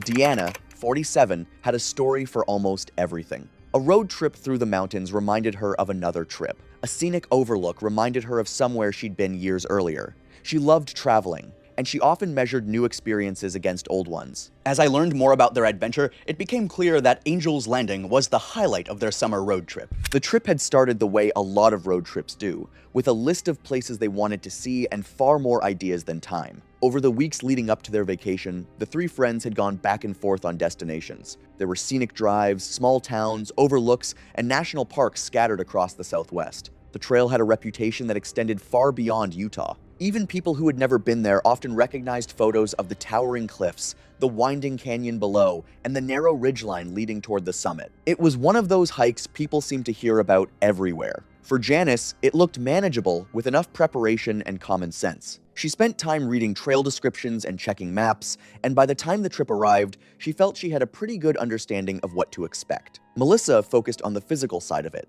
The distance didn't seem especially intimidating, and she felt confident she was in better shape than many of the people who would be attempting the hike. Deanna approached it differently. As she looked through photos and articles, she found herself comparing Angel's Landing to places she had already visited. The trail looked impressive, but nothing about it seemed completely outside of what she had experienced before. The forecast wasn't exactly a secret. Temperatures were expected to climb well past 100 degrees Fahrenheit. But summer heat in the Southwest wasn't unusual, and none of the women saw the forecast as a reason to change their plans. They packed water, hiking clothes, and the usual essentials, assuming a little extra caution would be enough. The day before the hike, the three friends arrived in southern Utah and got their first real look at the landscape they had spent weeks reading about. Photos had prepared them for the towering cliffs and narrow canyons, but seeing them in person was different. Everywhere they looked, massive walls of red and orange sandstone rose above the valley floor. Even the drive into the area felt like part of the experience. They spent part of the day exploring, taking pictures, and getting their bearings. The hike was scheduled for the following morning, giving them plenty of time to take in the scenery before the main event. The dry air felt noticeably different from what they were used to, and even standing in the afternoon sun for a few minutes could be uncomfortable. The heat was impossible to ignore. The forecast for the following day remained well above 100 degrees Fahrenheit, but nothing about the conditions seemed especially unusual. Visitors were everywhere, and trails throughout the area remained busy despite the temperature. The impression I was left with was that they considered the conditions normal for that time of year. The plan was simple: get some rest, start the hike the next morning, and finally see what all the excitement was about. The next morning started early. By the time Janice, Melissa, and Deanna arrived at the trailhead, plenty of other hikers were already moving in and out of the area. Some were adjusting backpacks, others were checking maps, and a few had clearly started their hikes long before sunrise. The atmosphere felt energetic. People were chatting, taking photos, and getting ready for what many considered the most famous hike in the park. The three friends took a few minutes to get organized before setting off. Janice glanced over the trail information one last time, while Melissa seemed eager to get moving after the early start. Deanna spent a few moments taking in the scenery around them. Warning signs reminded hikers about the dangers of heat, dehydration, and strenuous physical activity, especially during the summer months. Melissa said that if she listened to every warning sign on the trail, she'd never make it out of the parking lot. Even in the morning, the temperature was climbing quickly. The sun had already cleared the canyon walls, and there was little cloud cover to provide relief later in the day. Still, conditions seemed manageable. People were heading up the trail in a steady stream, and there was no obvious reason to believe the hike would be anything other than challenging and memorable. With their supplies packed and their route decided, the three women headed toward the trail and joined the growing line of hikers making their way into the canyon. The first stretch of the hike got off to a good start. The trail was busy but not crowded, and the morning air was still comfortable despite the forecast for later in the day. The path wound through the canyon as towering sandstone walls rose around them, creating the kind of scenery that made people stop every few minutes just to look around. The pace was relaxed, conversation came easily, and there was no shortage of things to talk about. Like many first-time visitors, the three friends frequently paused to admire the views or point out features in the landscape that looked even more impressive in person than they had in photographs. The climb required effort, but nothing felt unusual. The trail was unfolding much the way Janice had expected from the maps and descriptions she had studied beforehand. Melissa appeared completely comfortable with the physical demands of the hike and rarely seemed out of breath. Diana found herself comparing the scenery to places she had visited on previous trips, though she admitted there was something different about the sheer scale of the canyon around them. The weather remained clear, the trail conditions were good, and the destination they had been looking forward to for weeks felt a little closer with every step. As the morning went on, the trail gradually became more demanding. The elevation gain was steady enough that nobody really noticed it at first, but after a while, the climb started making itself known. Conversations became a little more spread out, and the pauses between them lasted a bit longer, not because anyone was struggling, but because more attention was being spent on the trail itself. The crowds also began to thin out. Some hikers moved ahead at a faster pace, while others stopped frequently to rest or take photographs. Janice, Melissa, and Diana settled into a rhythm that worked for them. They weren't rushing, but they weren't lingering for long either. Whenever they stopped, Melissa was usually the first one ready to start moving again. The higher they climbed, the wider the views became. Sections of the canyon that had looked enormous from below now seemed surprisingly distant. Looking back down the trail, I could tell it was the kind of progress that felt satisfying because you could actually see how far they'd come. by now, the morning air was beginning to lose some of its coolness. The sun felt stronger than it had an hour earlier, and shaded areas became a little more noticeable whenever the trail passed through them. Nobody paid much attention to that yet. Their focus remained on the climb ahead and the views surrounding them. I could see that the climb was getting harder, but at that point, the scenery was more than making up for it. By mid-morning, roughly 2 hours into the hike, the trail had started revealing a different side of itself. The scenery was still impressive, but the conditions were becoming harder to ignore. Long stretches of the route offered little protection from the sun, and some sections felt noticeably warmer than others. The canyon walls no longer blocked as much sunlight as they had earlier in the morning, leaving more of the trail exposed. The women weren't the only ones noticing it. Hikers coming back down often looked far more tired than those still heading up. Many were carrying empty or nearly empty water bottles, and quite a few stopped whenever they found a patch of shade. Some rested for only a few minutes before continuing.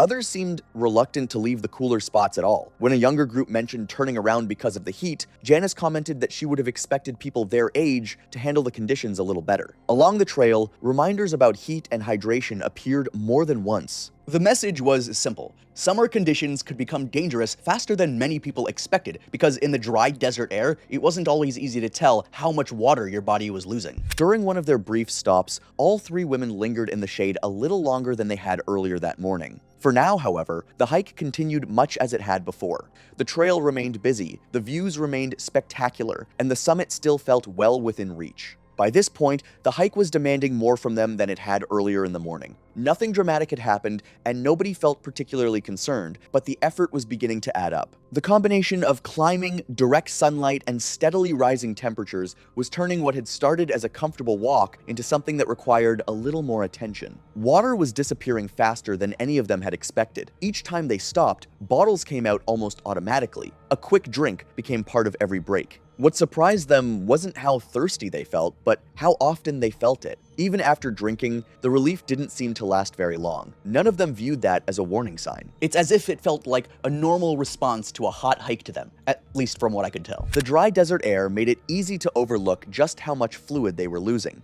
The heat seemed to pull moisture away gradually, one sip of water at a time. The trail remained busy, though the mood felt slightly different now. More hikers were resting when they found shade. Water bottles appeared in almost every hand. Conversations that had been lively earlier in the morning were becoming quieter. Nobody was treating the conditions like an emergency, but there were growing signs that people were starting to respect the heat a little more than they had at the beginning of the day. As they continued climbing, the trail itself began demanding more attention. Earlier sections had felt relatively forgiving, but now there were fewer places to comfortably stop and recover. More of the route sat fully exposed to the sun, with the surrounding sandstone reflecting heat back onto the trail. The physical effort wasn't dramatically different from before, but it felt more constant. The women found themselves focusing less on the scenery and more on the next stretch of trail ahead. Breaks became slightly more practical than leisurely. Instead of stopping to simply admire the landscape, they were increasingly using those pauses to catch their breath, drink some water, and give their legs a chance to recover. Melissa still seemed eager to maintain momentum whenever the group stopped, though even she was spending a little more time resting than she had earlier in the morning. Janice occasionally checked their progress against what she remembered from the trail information she had read beforehand. Deanna continued pointing out similarities to other places she had visited, but those observations were becoming less frequent as the climb required more of her attention. They had already covered a significant portion of the hike by this point, but getting farther now required more effort than any of them had expected. Shortly before noon, the three friends found a place to stop for a longer break. By then, they had been hiking for several hours, and the opportunity to sit down for a few minutes was welcome. Water bottles were passed around, snacks came out, and for the first time that day, there was no immediate rush to continue moving. The stop indeed seemed to help. After spending a few minutes off their feet, everyone appeared noticeably more comfortable than they had while climbing. Breathing slowed, legs recovered, and the fatigue that had been building throughout the morning no longer seemed quite as obvious. Around them, other hikers were doing much the same thing, taking advantage of any chance to rest before continuing farther up the trail. For Janice, the break reinforced the idea that they were managing the hike well. Melissa looked refreshed after sitting down for a while, and Diana appeared far more interested in the scenery again than she had been during the previous stretch of climbing. At that point, I don't think they saw the discomfort as anything more than a temporary issue. When they eventually stood up and continued hiking, there was little to suggest that the rest of the day would be any different. If anything, I got the sense that the break left them more confident than they had been when they first sat down. The longer the hike went on, the more each of the women started interpreting the conditions in her own way. Nobody was arguing, and there was no dramatic conflict within the group, but they weren't necessarily seeing the trail through the same lens anymore.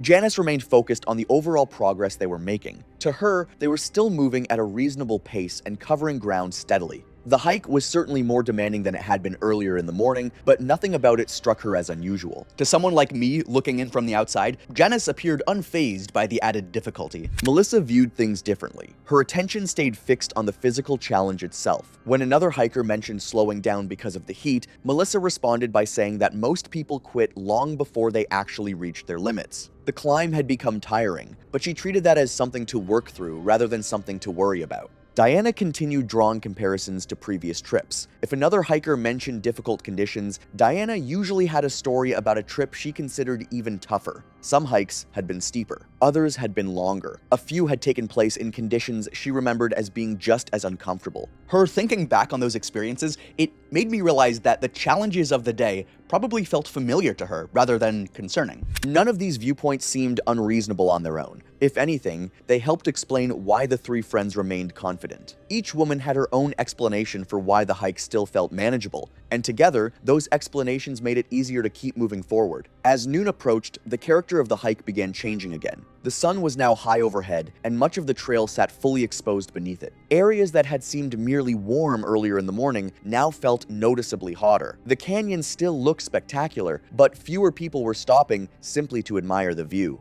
Looking back over the course of the morning, the difference was obvious. Rest stops were lasting a little longer, water breaks were becoming more frequent, conversations that had once filled much of the hike now appeared only in shorter bursts between stretches of walking. The three friends were experiencing the same changes. Janice spent less time talking about the route and more time focusing on the trail immediately ahead. Melissa was still maintaining a steady pace, but the effortless energy she had shown earlier was beginning to fade. Deanna had become quieter as well, saving most of her comments for moments when the group stopped to rest. Around them, other hikers seemed to be adjusting in similar ways.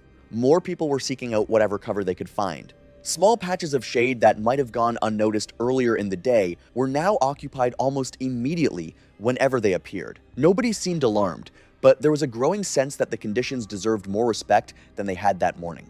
By this point, they were much closer to their destination than they were to the trailhead. They had already invested hours into the climb and covered a significant portion of the route. Turning around remained an option, but it was no longer the option most people naturally thought about first. The afternoon heat had now settled in completely. Whatever relief the morning had offered was gone. The trail, the surrounding rock, and the air itself all seemed to radiate warmth. Even when the group stopped moving, there was little sense of cooling off. Rest breaks still helped, but the effects didn't seem to last as long as they had earlier in the day. Hours of climbing were beginning to make themselves known. Standing up after a break took a little more effort than before. Legs felt heavier. Recovery came more slowly. None of those things seemed unusual on their own, but together, they were changing the pace of the hike. The destination remained important, but more attention was being spent on the next section of trail than on the summit itself. Janice continued checking their progress whenever she could. Melissa still pushed herself to keep a steady pace, even if it required more effort than it had that morning. Deanna found herself taking longer to settle back into a rhythm after each stop, though she mostly kept those frustrations to herself. Around them, the mood on the trail had changed noticeably from the energy of the morning. Conversations were shorter. Hikers spent more time watching their footing and less time admiring the scenery. Nobody appeared panicked or alarmed, but there was a growing sense that the day was becoming more demanding than many people had expected. At some point during a long hike, the destination starts feeling closer than the starting point, even when that's not technically true. Janice, Melissa, and Deanna had already spent hours on the trail and covered a significant amount of ground. The way I saw it, they had already committed so much energy and time to the climb that continuing forward just felt easier than giving up. The heat had become a constant presence. Water breaks still happened regularly, but the relief never seemed to last for very long. Within minutes of starting again, the warmth and fatigue would return.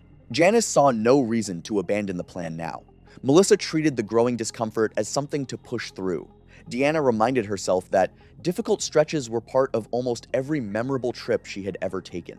To anyone passing by, the three women would have looked like countless other hikers spending a hot day on a demanding trail. Tired, certainly. Uncomfortable, perhaps, but not yet in obvious trouble.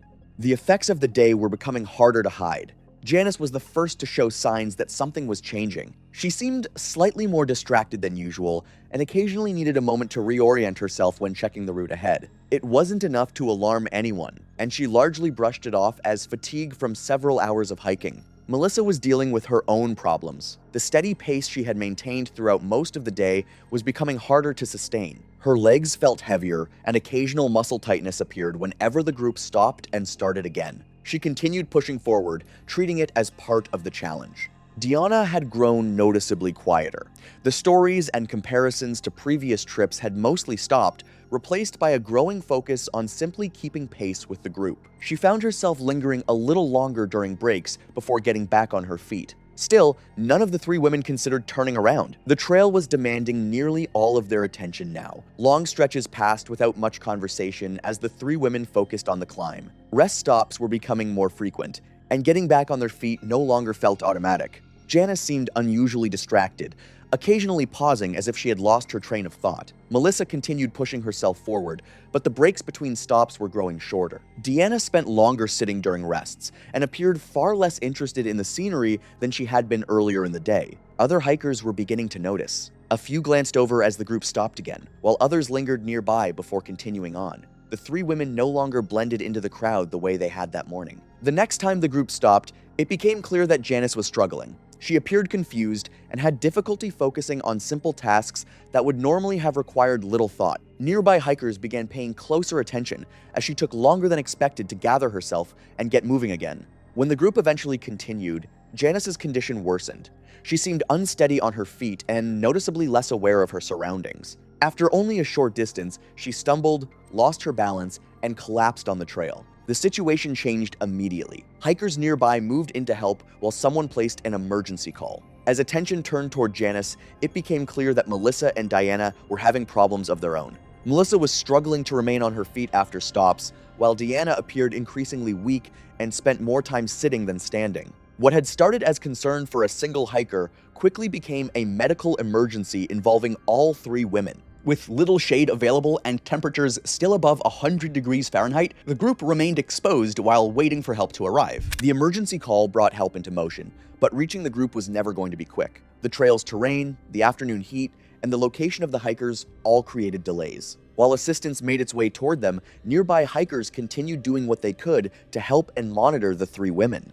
Janice remained in critical condition. Melissa and Diana were also struggling as the effects of hours spent in extreme heat continued to overwhelm their bodies. The wait felt long, and the conditions that had contributed to the emergency were still present around them. By the time help reached the scene, the situation had become extremely difficult to reverse. Despite extensive efforts to save them, Janice Norwood, Melissa Whitcomb, and Diana Ellery all died from heat-related medical emergencies brought on by prolonged exposure to extreme temperatures and dehydration. Investigators pieced together the timeline using phone records, time-stamped photographs, witness accounts, and location data recovered from the group's devices.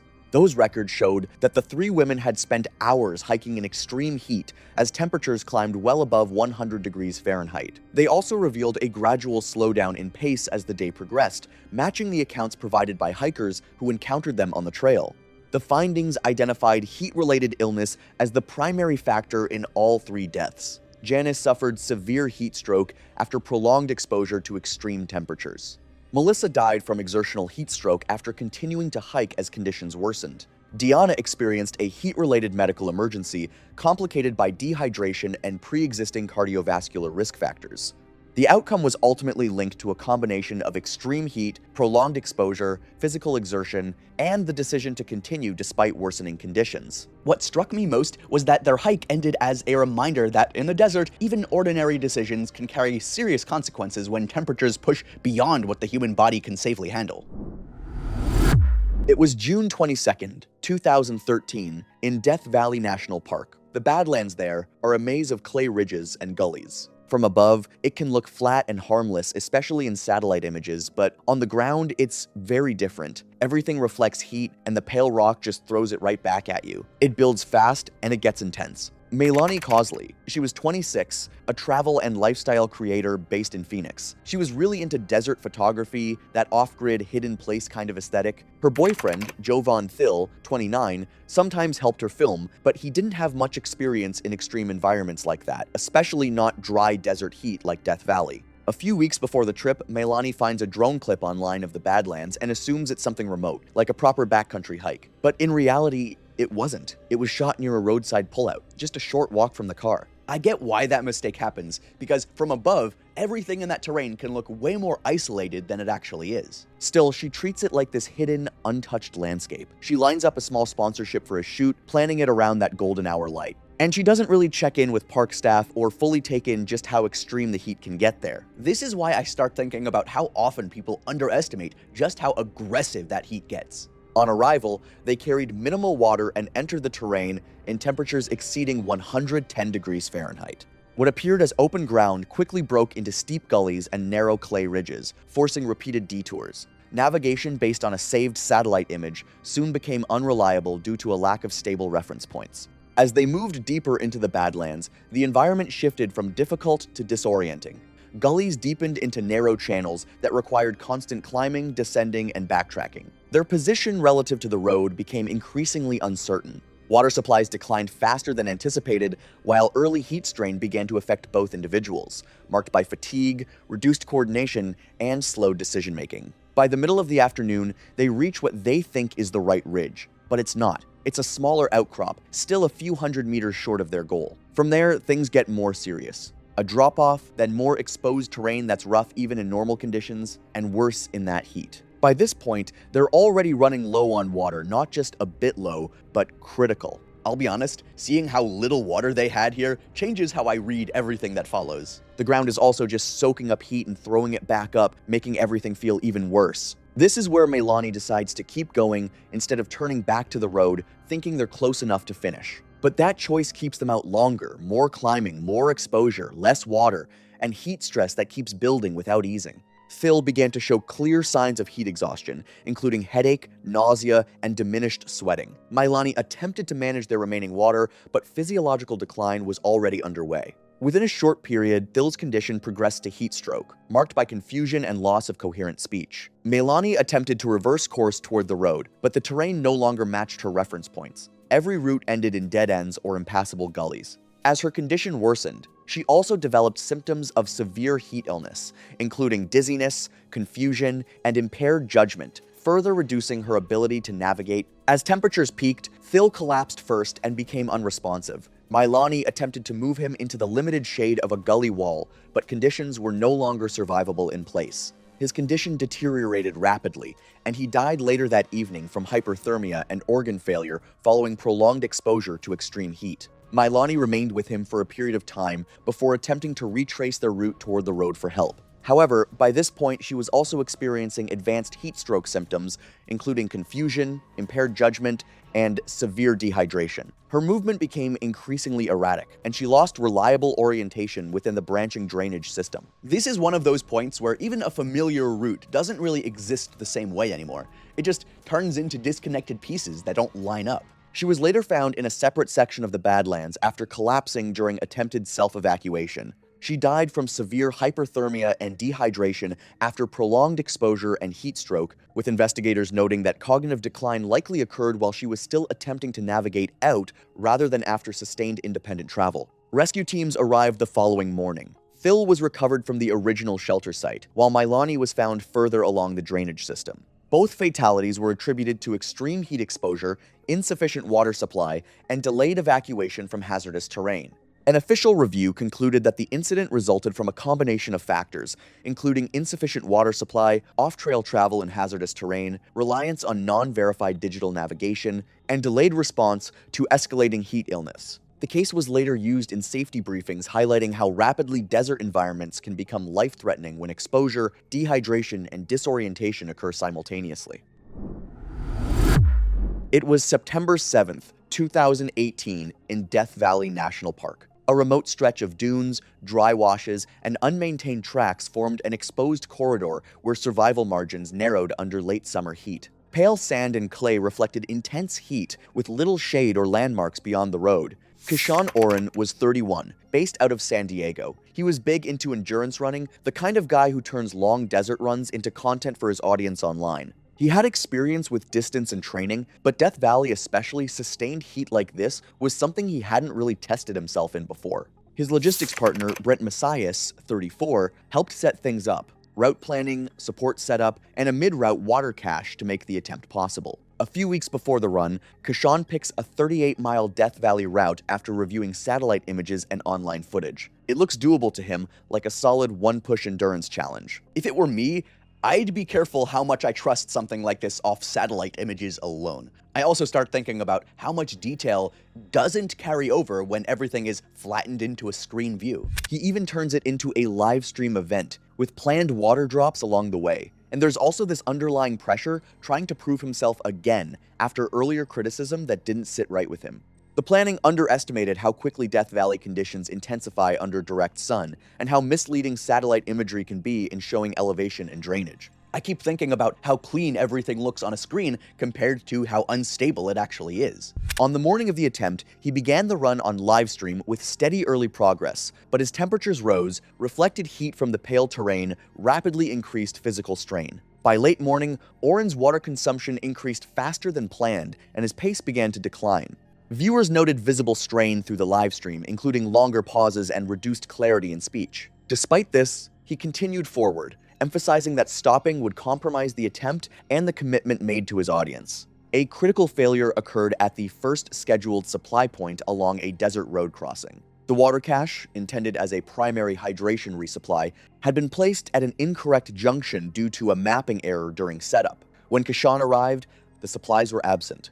After an extended search of the area, he was forced to continue with significantly reduced hydration. At this stage, dehydration began accelerating, and early heat illness symptoms emerged, including confusion, impaired judgment, and reduced coordination. Instead of retreating along the road, Kashan committed to continuing the route toward a secondary water source marked on his map, unaware it was unreliable and seasonally dry.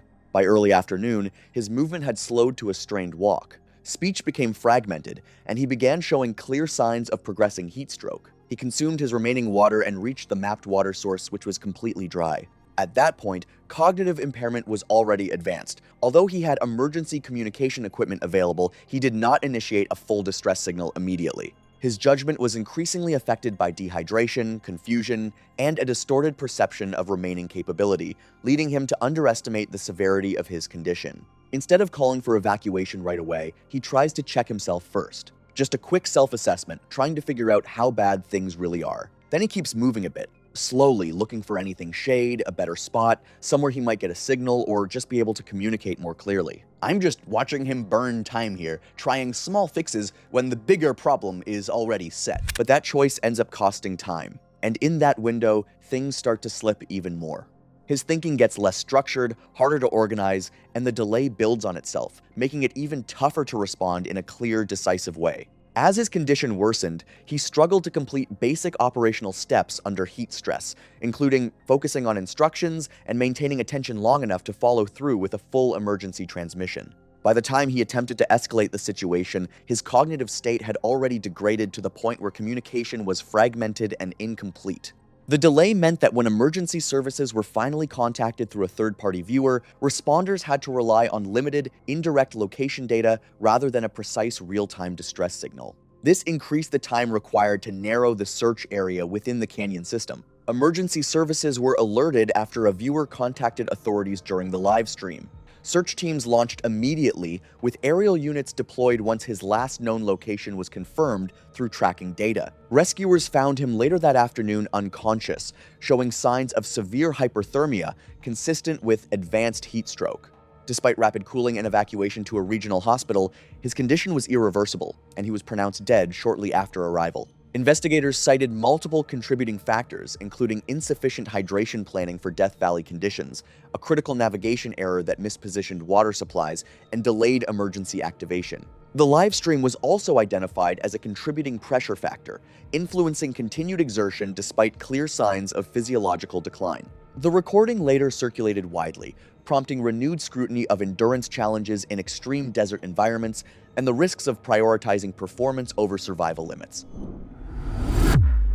It was April 14th, 2023. A remote section of Death Valley National Park formed a network of canyons, dry washes, and broken ridgelines where navigation errors could quickly lead to isolation. The terrain included narrow limestone cuts, unstable talus slopes, and dry drainages with seasonal or unreliable water sources. Jonah Okoye, 34, was a Texas-based content creator running a channel testing new tech in real-world settings. He was especially focused on AI tools, basically seeing if they could actually handle planning trips, not just generate them on paper. For this project, he used an AI travel assistant to build a full wilderness route with almost no input from him. I keep noticing how easy it's become to treat AI output like it's already been checked for facts, even when it hasn't. A few days before the trip, he accepts an AI-generated Death Valley route with canyons, a mapped water source, and a ridge connection, treating it as a controlled test without really adjusting or questioning it. The plan looked structured but had major issues that weren't caught before departure. A seasonally dry water source, altered routes from erosion and flash flooding, underestimated hydration needs, and a ridge section requiring technical talus movement. None of it was independently verified. A park ranger briefly warned him that water in the area was uncertain, but he proceeded anyway. He entered the backcountry with limited water, standard gear, and no emergency communication device. Once past the trailhead, cell service dropped as he moved deeper into the canyon system under rising temperatures. I've seen that moment before where the connection just disappears and you're fully on your own after that point. Early progress through the drainage network was steady, though an unexpected washout forced an unplanned detour across unstable debris fields. The added distance and physical effort increased exertion beyond initial projections. By late morning, as ambient temperatures climbed and solar exposure intensified, his rate of hydration consumption increased significantly. As the terrain opened into exposed sections of sand and fractured rock, heat reflected upward from pale surfaces, compounding thermal strain. Fatigue began to accumulate, and rest intervals became more frequent. Despite these signs, Jonah continued along the planned route, relying on the assumption that the next waypoint would provide relief and replenishment. At the mapped water source, Jonah found only a dry basin, as the AI had incorrectly assumed seasonal flow. With no nearby alternatives and reduced reserves, he documented the failure on camera but continued the route, prioritizing completion of the experiment over retreat. Overnight conditions allowed limited recovery, but the next segment proved more severe than expected. The ridge connection required sustained climbing over unstable talus and fractured rock, increasing exertion and fluid loss at a critical stage. During the ascent, he slipped and struck his knee on exposed stone, significantly reducing mobility. From that point, both ascent and descent became hazardous due to injury, fatigue, and unstable terrain. His remaining water soon ran out, and he became increasingly disoriented with no reliable communication. He recorded a short video describing his condition before attempting a descent, but progress was slow and limited by injury and exhaustion. Concern was raised when he failed to return on schedule and his vehicle remained at the trailhead, prompting a search operation across the canyon network with ground teams and aerial reconnaissance deployed. That short recording ends up being the only thing I have to go on once everything else goes quiet. He was eventually located in a lower drainage zone, conscious but severely dehydrated, with a swollen knee and limited mobility. His condition was critical, with signs of advanced heat illness compounded by prolonged exposure and fluid loss. Although ground teams reached him and began assisted movement out of the canyon, his condition deteriorated rapidly during extraction. The combination of severe dehydration, exertional heat stress, and inability to stabilize his body temperature led to collapse before evacuation could be completed. He was pronounced dead shortly after being transferred to a ranger-accessible point, with medical assessments citing hyperthermia and multi-organ failure consistent with prolonged heat exposure and exertion under dehydration. The incident was later classified as a high-risk backcountry fatality, driven by reliance on unverified algorithmic route planning, compounded by inaccurate environmental assumptions, insufficient emergency preparedness, and delayed effective response once incapacitation occurred. Officials emphasized that digital navigation tools cannot replace field verification in remote desert environments where conditions can shift rapidly. It was July 10th, 2015. Surprise Canyon in Death Valley National Park was a narrow, rock-walled drainage where confined terrain and extreme heat quickly intensified conditions. Sunlight reflected off canyon walls, limiting shade to brief, shifting pockets. Jackson Dubois, 38, was a Colorado-based outdoor content creator running a gear testing channel focused on field performance under extreme conditions. His collaborator, Nadia Mbeki, 35, was a photographer assisting with documentation, with limited formal wilderness experience but strong general fitness. The expedition was structured as a sponsored product evaluation of heat-adaptive outdoor equipment, with deliverables tied to documented real-world performance and field footage expected for post-production review. Prior to the trip, Jackson tested a cooling vest, hydration system, solar charger, and lightweight footwear under controlled conditions with limited environmental stress, reinforcing confidence in their reliability. However, those tests did not replicate sustained exposure in a confined desert canyon, where radiant heat from rock surfaces, ground temperatures exceeding 150 degrees Fahrenheit in exposed sections, and restricted airflow sharply increased physiological strain over time. My impression here is that the testing setup and the actual environment just feel like two completely different worlds. The pair entered Surprise Canyon early in the morning with a 2-day water supply intended for moderate exertion and planned filming stops. Initial progress was steady with intermittent shade, but rising sun quickly intensified heat as canyon walls began reflecting radiation into the narrow corridor, creating sustained exposure even in partially shaded sections. By mid-morning, the cooling vests start to lose effectiveness. The phase change material inside them is basically spent, so at that point it's just a slight surface cooling effect, nothing that actually helps with the core body heat anymore. They're sweating heavily too, both of them, and that's speeding up dehydration fast. On top of that, the terrain keeps forcing constant effort, uneven ground, short climbs, all within the canyon floor, so there's really no chance to settle or recover. A solar charger they set up around midday also doesn't hold up well. The extreme heat causes it to overheat and shut down intermittently. So instead of steady power, it only gives short, unreliable bursts of charging. By early afternoon, they reach a planned rest point. Water is already running low, and early signs of dehydration are showing headache, fatigue, slower thinking. But at the time, it still just feels like normal exertion,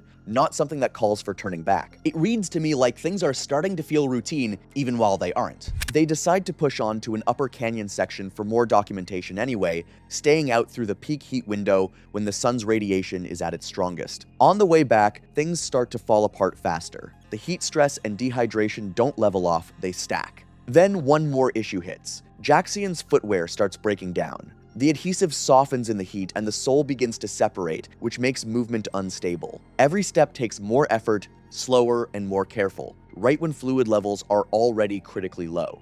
Shortly afterward, both individuals exhausted their remaining water supplies.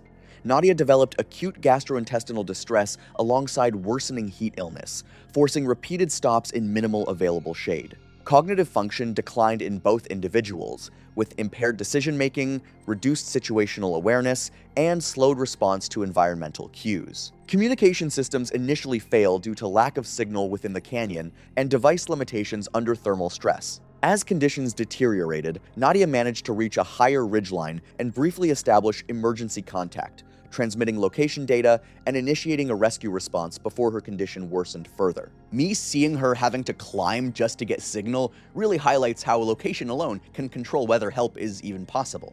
While awaiting rescue, Jaxian's condition rapidly progressed from heat exhaustion to severe heat stroke. He became disoriented, unable to maintain coherent speech, and lost the ability to regulate body temperature. Core physiological collapse followed sustained hyperthermia and dehydration. Rescue teams arrived after several hours via coordinated ground and aerial deployment.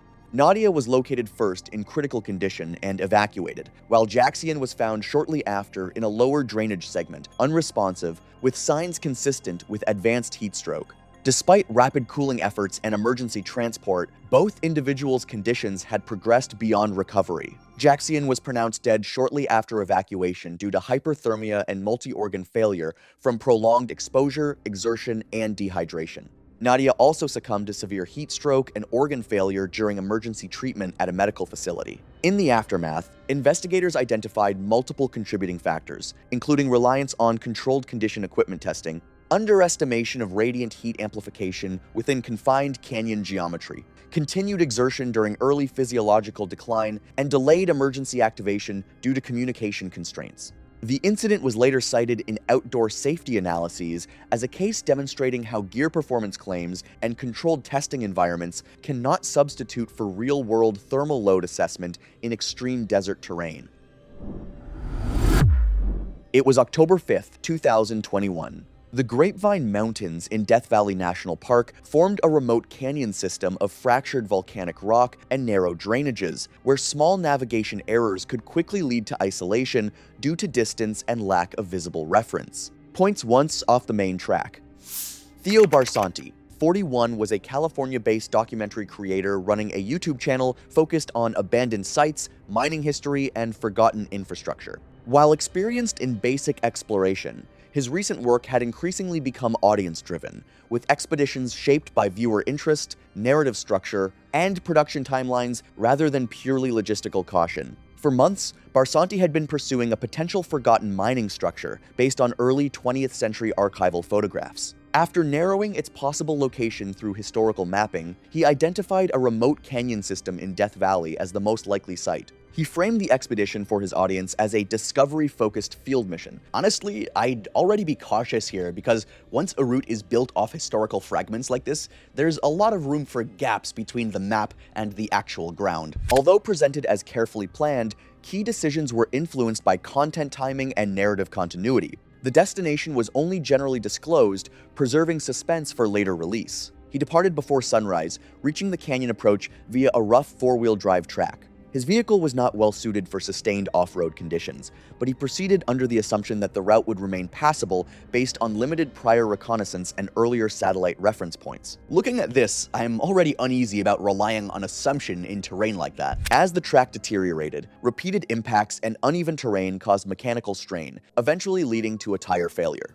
After a temporary roadside repair, he continued deeper rather than retreating, influenced by time pressure and the expectation of reaching the target site within daylight hours. At a narrowing section of the access route, the vehicle became high-centered in an erosion channel and could not be moved in either direction. He was stranded several miles from his intended staging point with limited water, no reliable communication, and a destination still farther inside the canyon system. At this point, Barsanti made a critical decision influenced by both logistical pressure and content continuity. He abandoned the vehicle and continued on foot while documenting the situation. This marked the transition from planned travel to unsupported backcountry movement.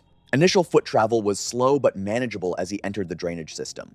However, the canyon quickly split into multiple visually similar branches, making route tracking increasingly uncertain. Without stable signal or reliable landmarks, navigation depended on memory and intermittent visual cues from earlier filming. By midday, he reached the mining site he had been searching for, wooden structural remnants and stone foundations built into the canyon wall. The discovery confirmed his research and became a key content milestone. He spent extended time filming and photographing the site, gradually consuming less water than conditions required. This reduced his reserves earlier than planned for the return journey. After completing documentation, he began his return.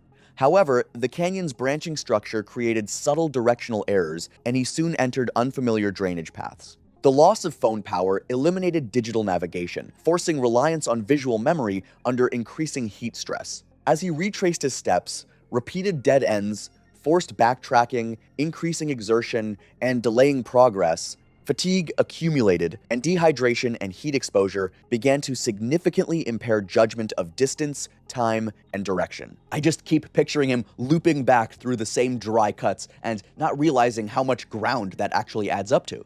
During a descent over unstable talus, he slipped and sustained a severe ankle injury that sharply reduced mobility. The injury turned a routine return into a prolonged and physically demanding exit through unstable terrain, increasing exertion, and accelerating fluid loss. As daylight faded, he briefly re-established visual recognition of a known ridgeline and managed to reach his vehicle in the early evening, significantly dehydrated, injured, and in clear physiological distress. After restoring limited phone functionality using remaining battery reserves, he contacted his spouse and transmitted his location, prompting an emergency response. A ranger unit was dispatched and arrived after a delay due to distance, road conditions, and limited nighttime access.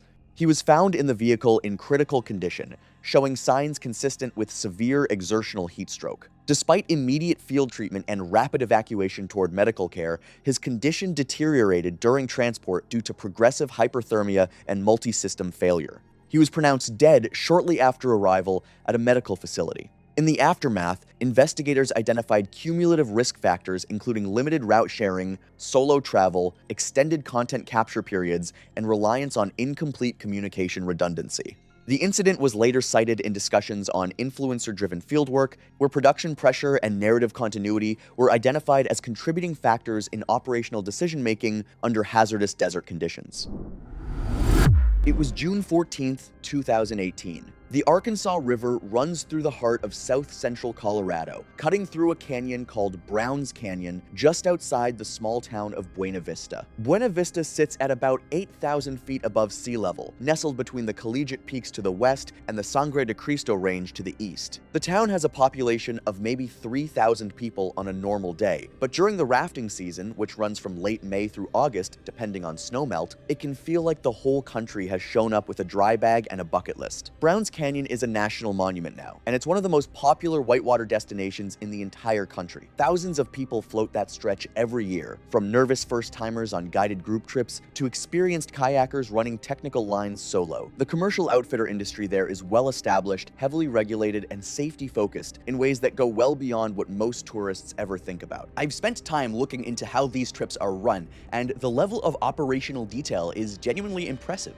Every guide is certified. Every life jacket or personal flotation device, PFD, in the industry's language is fitted individually to each guest before the trip. Weight limits, water temperature protocols, swimmer rescue procedures, it's all documented, trained, and audited. The outfitters operating in Browns Canyon don't survive on luck. They survive on reputation and compliance. That context matters a lot for what happened that day. I want you to hold it in your head, not just as background flavor, but as a structural fact. The system in place was a good one. What went wrong was not the absence of safety infrastructure. It was a series of decisions made inside that infrastructure that dismantled it piece by piece. On the morning of June 14th, the outfitter running this particular trip, I'll call them the company throughout, had a full day of multi-raft groups heading out on a half-day section that included a stretch of Class 3 and Class 4 rapids. For context, Class 3 water means moderate waves and clear channels that require maneuvering. Class 4 steps that up significantly. Powerful, churning water, more complex routes, less room for error. You can absolutely run Class 4 in a guided group raft. People do it every summer. But it demands that everyone on that raft follow the guide's instructions, stay seated, keep their PFD on, and listen. The guide assigned to one of the rafts that morning was a man named Tom Sobolov. Tom was in his late 20s at this point, and he had been guiding in Colorado for several seasons. He wasn't a rookie. He knew the river, knew the equipment, and by all accounts from the company's internal records and later investigative documentation, he had a solid track record. No prior incidents, no complaints on file, no disciplinary history. He was the kind of guide you'd actually want on your raft. Miriam McDade was on his raft, along with her date, a man I'll call Devin, and several other guests. Miriam was 53 years old, originally from the Phoenix area, and she was visiting Colorado on what appeared to be a leisure trip. She had booked the rafting experience a few days in advance through the company's standard reservation system. Nothing in the booking records flagged any medical conditions or swimming ability concerns, which customers are asked to disclose at the time of booking and again during pre-trip check-in. Whether or not she had read through those pre-trip materials carefully is something we simply don't know. A lot of people don't. They skim past the liability waiver, nod along during the safety briefing, and assume the life jacket is mostly there for show. On most trips, on most days, nothing bad happens, and that assumption never gets tested. That day on the Arkansas, it got tested hard. Before any raft leaves the staging area, every guest gets fitted for a personal flotation device or PFD. You have to understand that this isn't a handshake deal where they toss you a vest and wish you luck. The guide, or a staging assistant, physically fits the device to the guest's body, checks the buckles, tests the snugness, and makes sure the PFD will stay in place in the water. There's a reason for all of that. A loose PFD can ride up over a swimmer's face in moving water. A PFD that isn't buckled properly can come off entirely. The fitting process exists because the physics of whitewater don't care about comfort levels. According to the incident report that was later reviewed during the investigation, Miriam had difficulties during the fitting process. The standard PFD issued to her was correctly sized for her body weight, but she expressed discomfort with how it felt specifically, that it was too tight across the chest. Tom adjusted it. She said it was still too tight. He adjusted it again. This back and forth lasted long enough that it drew attention at the staging area, with other guests and staff aware that something was taking longer than usual. At this point,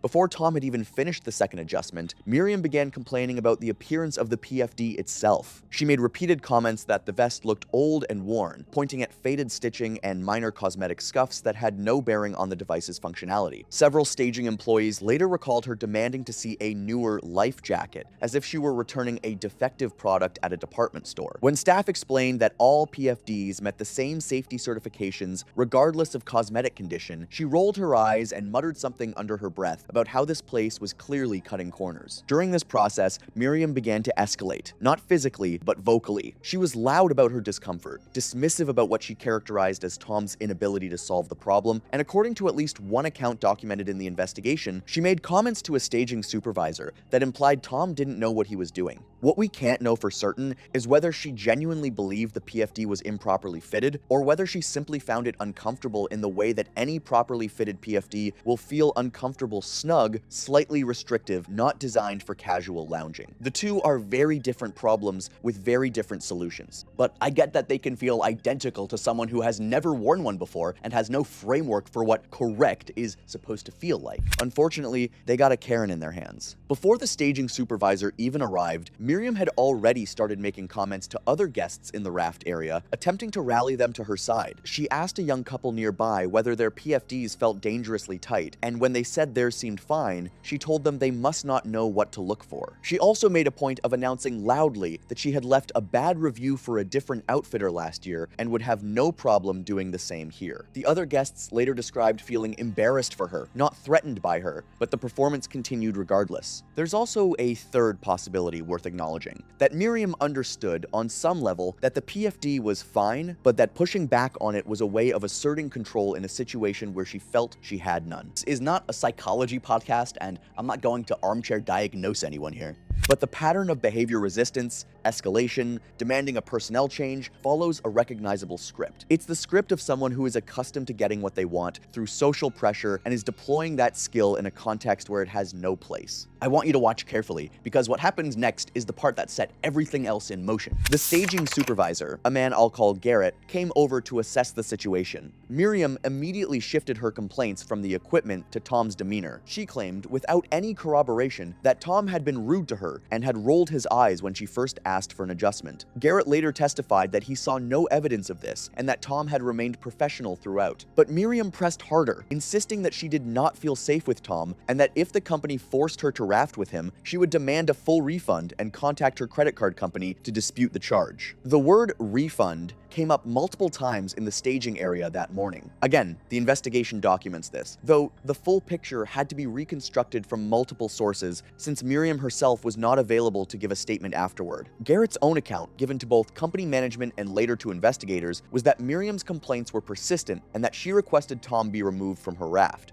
Whether that request was phrased politely or not is not really something I can verify, but the outcome is documented. Garrett made the call to reassign the guests on Tom's raft to another guide, and Tom was pulled from his shift. That decision to remove a certified, experienced guide based on a guest complaint during the pre-launch safety process is one that I think deserves real scrutiny, and we'll come back to it. But first, let's talk about what it means for a guide to be pulled mid-staging. In the operational structure of a commercial outfitter, the staging supervisor has a significant amount of discretionary authority. They're responsible for the overall safety and smooth function of the launch process, and they have to make judgment calls quickly. On one hand, if a guest and a guide have a genuine interpersonal conflict that can't be resolved, splitting them up can be a reasonable move. On the other hand, the safety fitting process is not a customer service interaction. It is a literal safety procedure. Tom, by the account in the investigation, did not argue. He handed off his raft to another guide, a less experienced staff member I'll call Ruben, and stepped back. The trip launched, and Tom stood at the staging area and watched it go. Apparently, Miriam made a point of watching him walk away with what witnesses described as a satisfied expression. She then turned to Devin, her date, and said something in a low voice that made him shift uncomfortably. One guest in an adjacent raft later recalled hearing Miriam say, "That's how you get things done," as if she had just successfully negotiated a hotel room upgrade rather than having a trained professional removed from a safety-critical position. Devin, by all accounts, did not respond. If I were him, I'd want to disappear into the raft floor, but I want to sit with that image for a second here too. Tom was a professional. He knew that raft, that group, that river. He had been in the middle of a safety-critical task when he was pulled from it. He complied, because that's what a professional does when a supervisor makes a call, even a bad one. But he also knew, at least in general terms, that the PFD situation on that raft had not been fully resolved. What he did or didn't say in those final moments at the staging area isn't documented in a way I can report as fact. But the investigation found that no adequate communication bridge was built between him and Ruben before the raft went into the water. What the investigation later zeroed in on was the question of what happened to the PFD situation when the handoff occurred. Tom had been in the middle of a fitting dispute. He knew the status of that PFD better than anyone else on the property at that moment. Ruben, stepping in cold, was receiving a group of guests mid-process, with no briefing on what was unresolved and why it mattered. The documentation from the incident report suggests that no clear communication occurred between Tom and Ruben about the unresolved PFD status. Whether that was a procedural failure on the company's part, a communication breakdown between the two guides, or simply the chaos of a rushed handoff that nobody had prepared a protocol for, the result was the same. Ruben launched with a guest whose PFD compliance was, at best, an open question. I want to be careful here because I'm not in the business of assigning blame to Ruben. He was put in an unfair position. He stepped up when asked, took a group he didn't know, and did his job, but the outcome is what it is. The trip proceeded normally for the first part of the run. Browns Canyon's lower sections ease you in before the water gets serious, and a well-guided group can build confidence and settle into the rhythm of paddling before the bigger features arrive. There's something almost counterintuitive about the early miles of that run. The river looks deceptively manageable. The canyon walls are gorgeous, the water is clear, and if you've never been in real whitewater before, you might look at the first few ripples and think the whole thing was overblown. That relaxation can be dangerous, because the river doesn't stay mellow. Ruben was a certified guide. He knew the river. The other guests on the raft were, by all indications, following instructions and paddling cooperatively. Miriam, though, appears to have been a problem on the water as well, based on the plausibility assessments made during the investigation. Given the pattern established at staging the complaints, the resistance, the escalation, investigators considered it plausible, and I think reasonably so, that she may have continued to be non-compliant on the raft. This is inferred from physical evidence and witness statements from the other guests, not from direct observation. No one was watching her every move throughout the entire trip, but the picture that emerges suggests someone who had not fully bought into the safety framework she was operating inside. The other guests on the raft later described the trip as tense in a way they couldn't fully articulate, which isn't surprising. It's hard to explain why a dynamic feels off when you can't point to one specific thing. Tense is the word that came up more than once. One specific point that came up repeatedly in the investigation was the state of her PFD during the on-water portion of the trip. Without a confirmed resolution to the fitting issue at staging, and given the handoff that occurred, investigators assessed it as plausible that Miriam's PFD was not properly secured for at least some portion of the trip. Again, this is reconstruction based on physical evidence and the circumstances of what was found later, confirmed by a direct witness who saw her on the water at that specific moment. The Class 4 section of this particular run is a stretch that the guides know intimately. The features there are consistent. They're shaped by canyon walls and bedrock, not shifting sandbars, so experienced guides can read the water and position the raft to avoid the worst hydraulics. A hydraulic, sometimes called a hole, is a recirculating feature at the base of a drop where water curls back upstream and can trap and hold a swimmer. Getting caught in a hydraulic is the kind of thing that kills people even when they're wearing their PFD properly. Without one, the math changes dramatically. The investigation was unable to reconstruct exactly what happened at the rapid. What it could establish was a sequence of facts. The raft entered the rapid section with all guests and the guide aboard, and it exited without Miriam. The raft did not capsize. No other guests went overboard. Ruben was present and functional on the raft when shore staff observed the raft coming through downstream. The most plausible scenario, and the one the investigation treated as the most likely based on physical evidence, was that Miriam went over the side of the raft during the rapid section and was immediately separated from the group. How that happened, whether she was thrown by a wave, stood up at the wrong moment, shifted her weight unexpectedly, failed to brace properly, or some combination of factors, cannot be stated with certainty. What can be said is that she entered the water in a Class 4 environment, and her PFD situation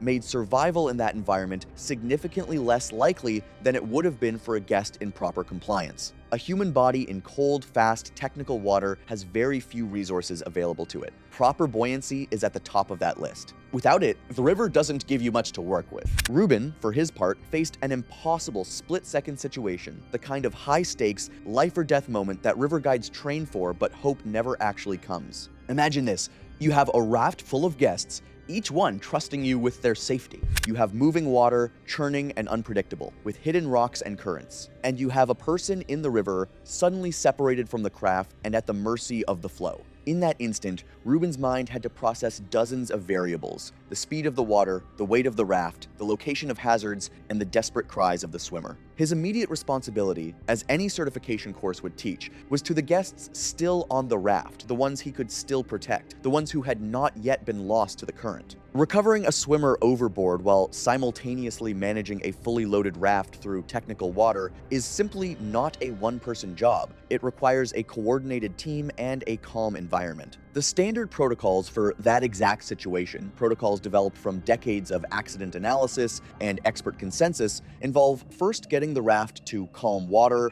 then securing the raft against further drift or flip, and only then initiating swimmer recovery procedures. They do not involve abandoning the raft and jumping in after someone in the middle of a rapid, because doing so would almost certainly leave the remaining guests unguided and at even greater risk. Ruben followed those protocols to the letter. He did what the protocols required, even as every human instinct might have screamed to dive in after the lost person. Whether that was the right call in a human sense, a moral, emotional, gut-level sense, and whether it was the right call in a technical, procedural, risk management sense are two separate conversations, each with its own weight.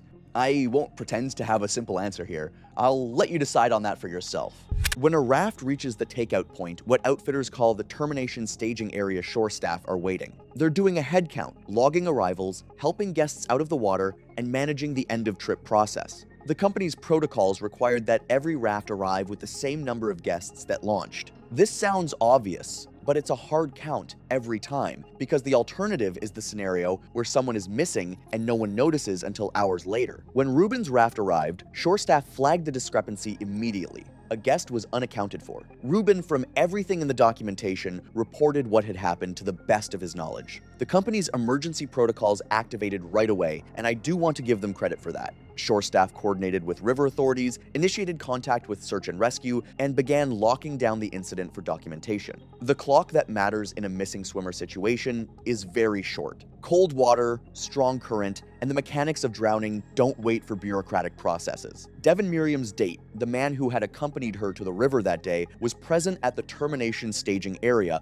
along with the other guests who had been evacuated from the raft trip. He did not vanish, he did not make a scene, and he did not seek attention. Instead, he gave a brief, straightforward statement to the company guides and to the responding authorities who arrived on the scene. That statement was short, factual, and cooperative. Nothing more, nothing less. He did not speak to the media. Not a single reporter, not a single camera, not a single quote attributed to him in any news outlet. That's consistent across everything I found in my own review of the incident. No interviews, no social media posts, no public commentary whatsoever. He was transported separately from the other guests, which may have been by design or by circumstance, I don't know, and I'm not speculating. Once at the staging area, he answered the questions he was asked, gave whatever information he had, and then stepped back. And that was the extent of his visible involvement in what came after, the aftermath, the investigation, the media coverage, the quiet return to normal life. I'm not reading anything into that. I'm not implying he was cold or distant or unusually composed. I'm simply reporting what the record shows. He had just experienced something genuinely traumatic, a sudden, violent, life-altering event on the water, and he had no obligation to do anything else. No obligation to speak to reporters, no obligation to comfort strangers, no obligation to offer a public statement, no obligation to explain himself or his reaction to anyone. He showed up, he answered, and he withdrew. That is his right. That is more than enough. Search and rescue operations on a river like the Arkansas use a combination of physical searching and predictive modeling. The way moving water works, a submerged or floating object. How clinical that sounds when we're talking about a person. Predictable paths based on current speed, channel shape, and the locations of eddies. An eddy is a section of calmer, slower water on the downstream side of an obstruction like a boulder or a bend in the bank. Floating objects and, unfortunately, swimmers tend to collect in eddies. That's where search teams look first, and that's where they deploy the most resources. Teams deploy downstream from the last known position, working the eddy lines in slow water while other personnel walked the shoreline. The Arkansas in this stretch isn't a smooth, flat river even outside the rapid sections. It's technical, boulder-strewn, and the banks are rough enough that a shoreline search requires real effort and real footing. The canyon walls close in at certain points and make aerial observation complicated. It's not an easy environment to search, even when you know roughly what drift path to follow. Miriam was located several hours after the initial alert was broadcast to search and rescue teams. She was found in a slower eddy zone, a calm pocket of water downstream of the main rapid section, which was entirely consistent with the drift modeling that the search teams had used to predict where a swimmer would most likely be carried by the current. The fact that she ended up exactly where the models predicted is, in its own grim and sobering way, a testament to how well the teams knew their environment. Every bend, every boulder, every hydraulic feature that shapes the river's violent choreography. She was recovered by water-based search personnel who had been navigating the same technical channels, and she was transported to a staging area where medical professionals were waiting. Despite their efforts, she was pronounced dead at the scene. The official cause of death, as confirmed by the subsequent autopsy and incident review, was drowning specifically. Freshwater drowning in the cold, fast-moving flow of the Arkansas River, complicated by the fact that her personal flotation device was not properly secured at the time she entered the water. Her PFD, when examined, was found to be improperly secured. The specifics of that finding, which buckles, in what state are part of the incident documentation, but the headline is clear. It was not on her the way it should have been.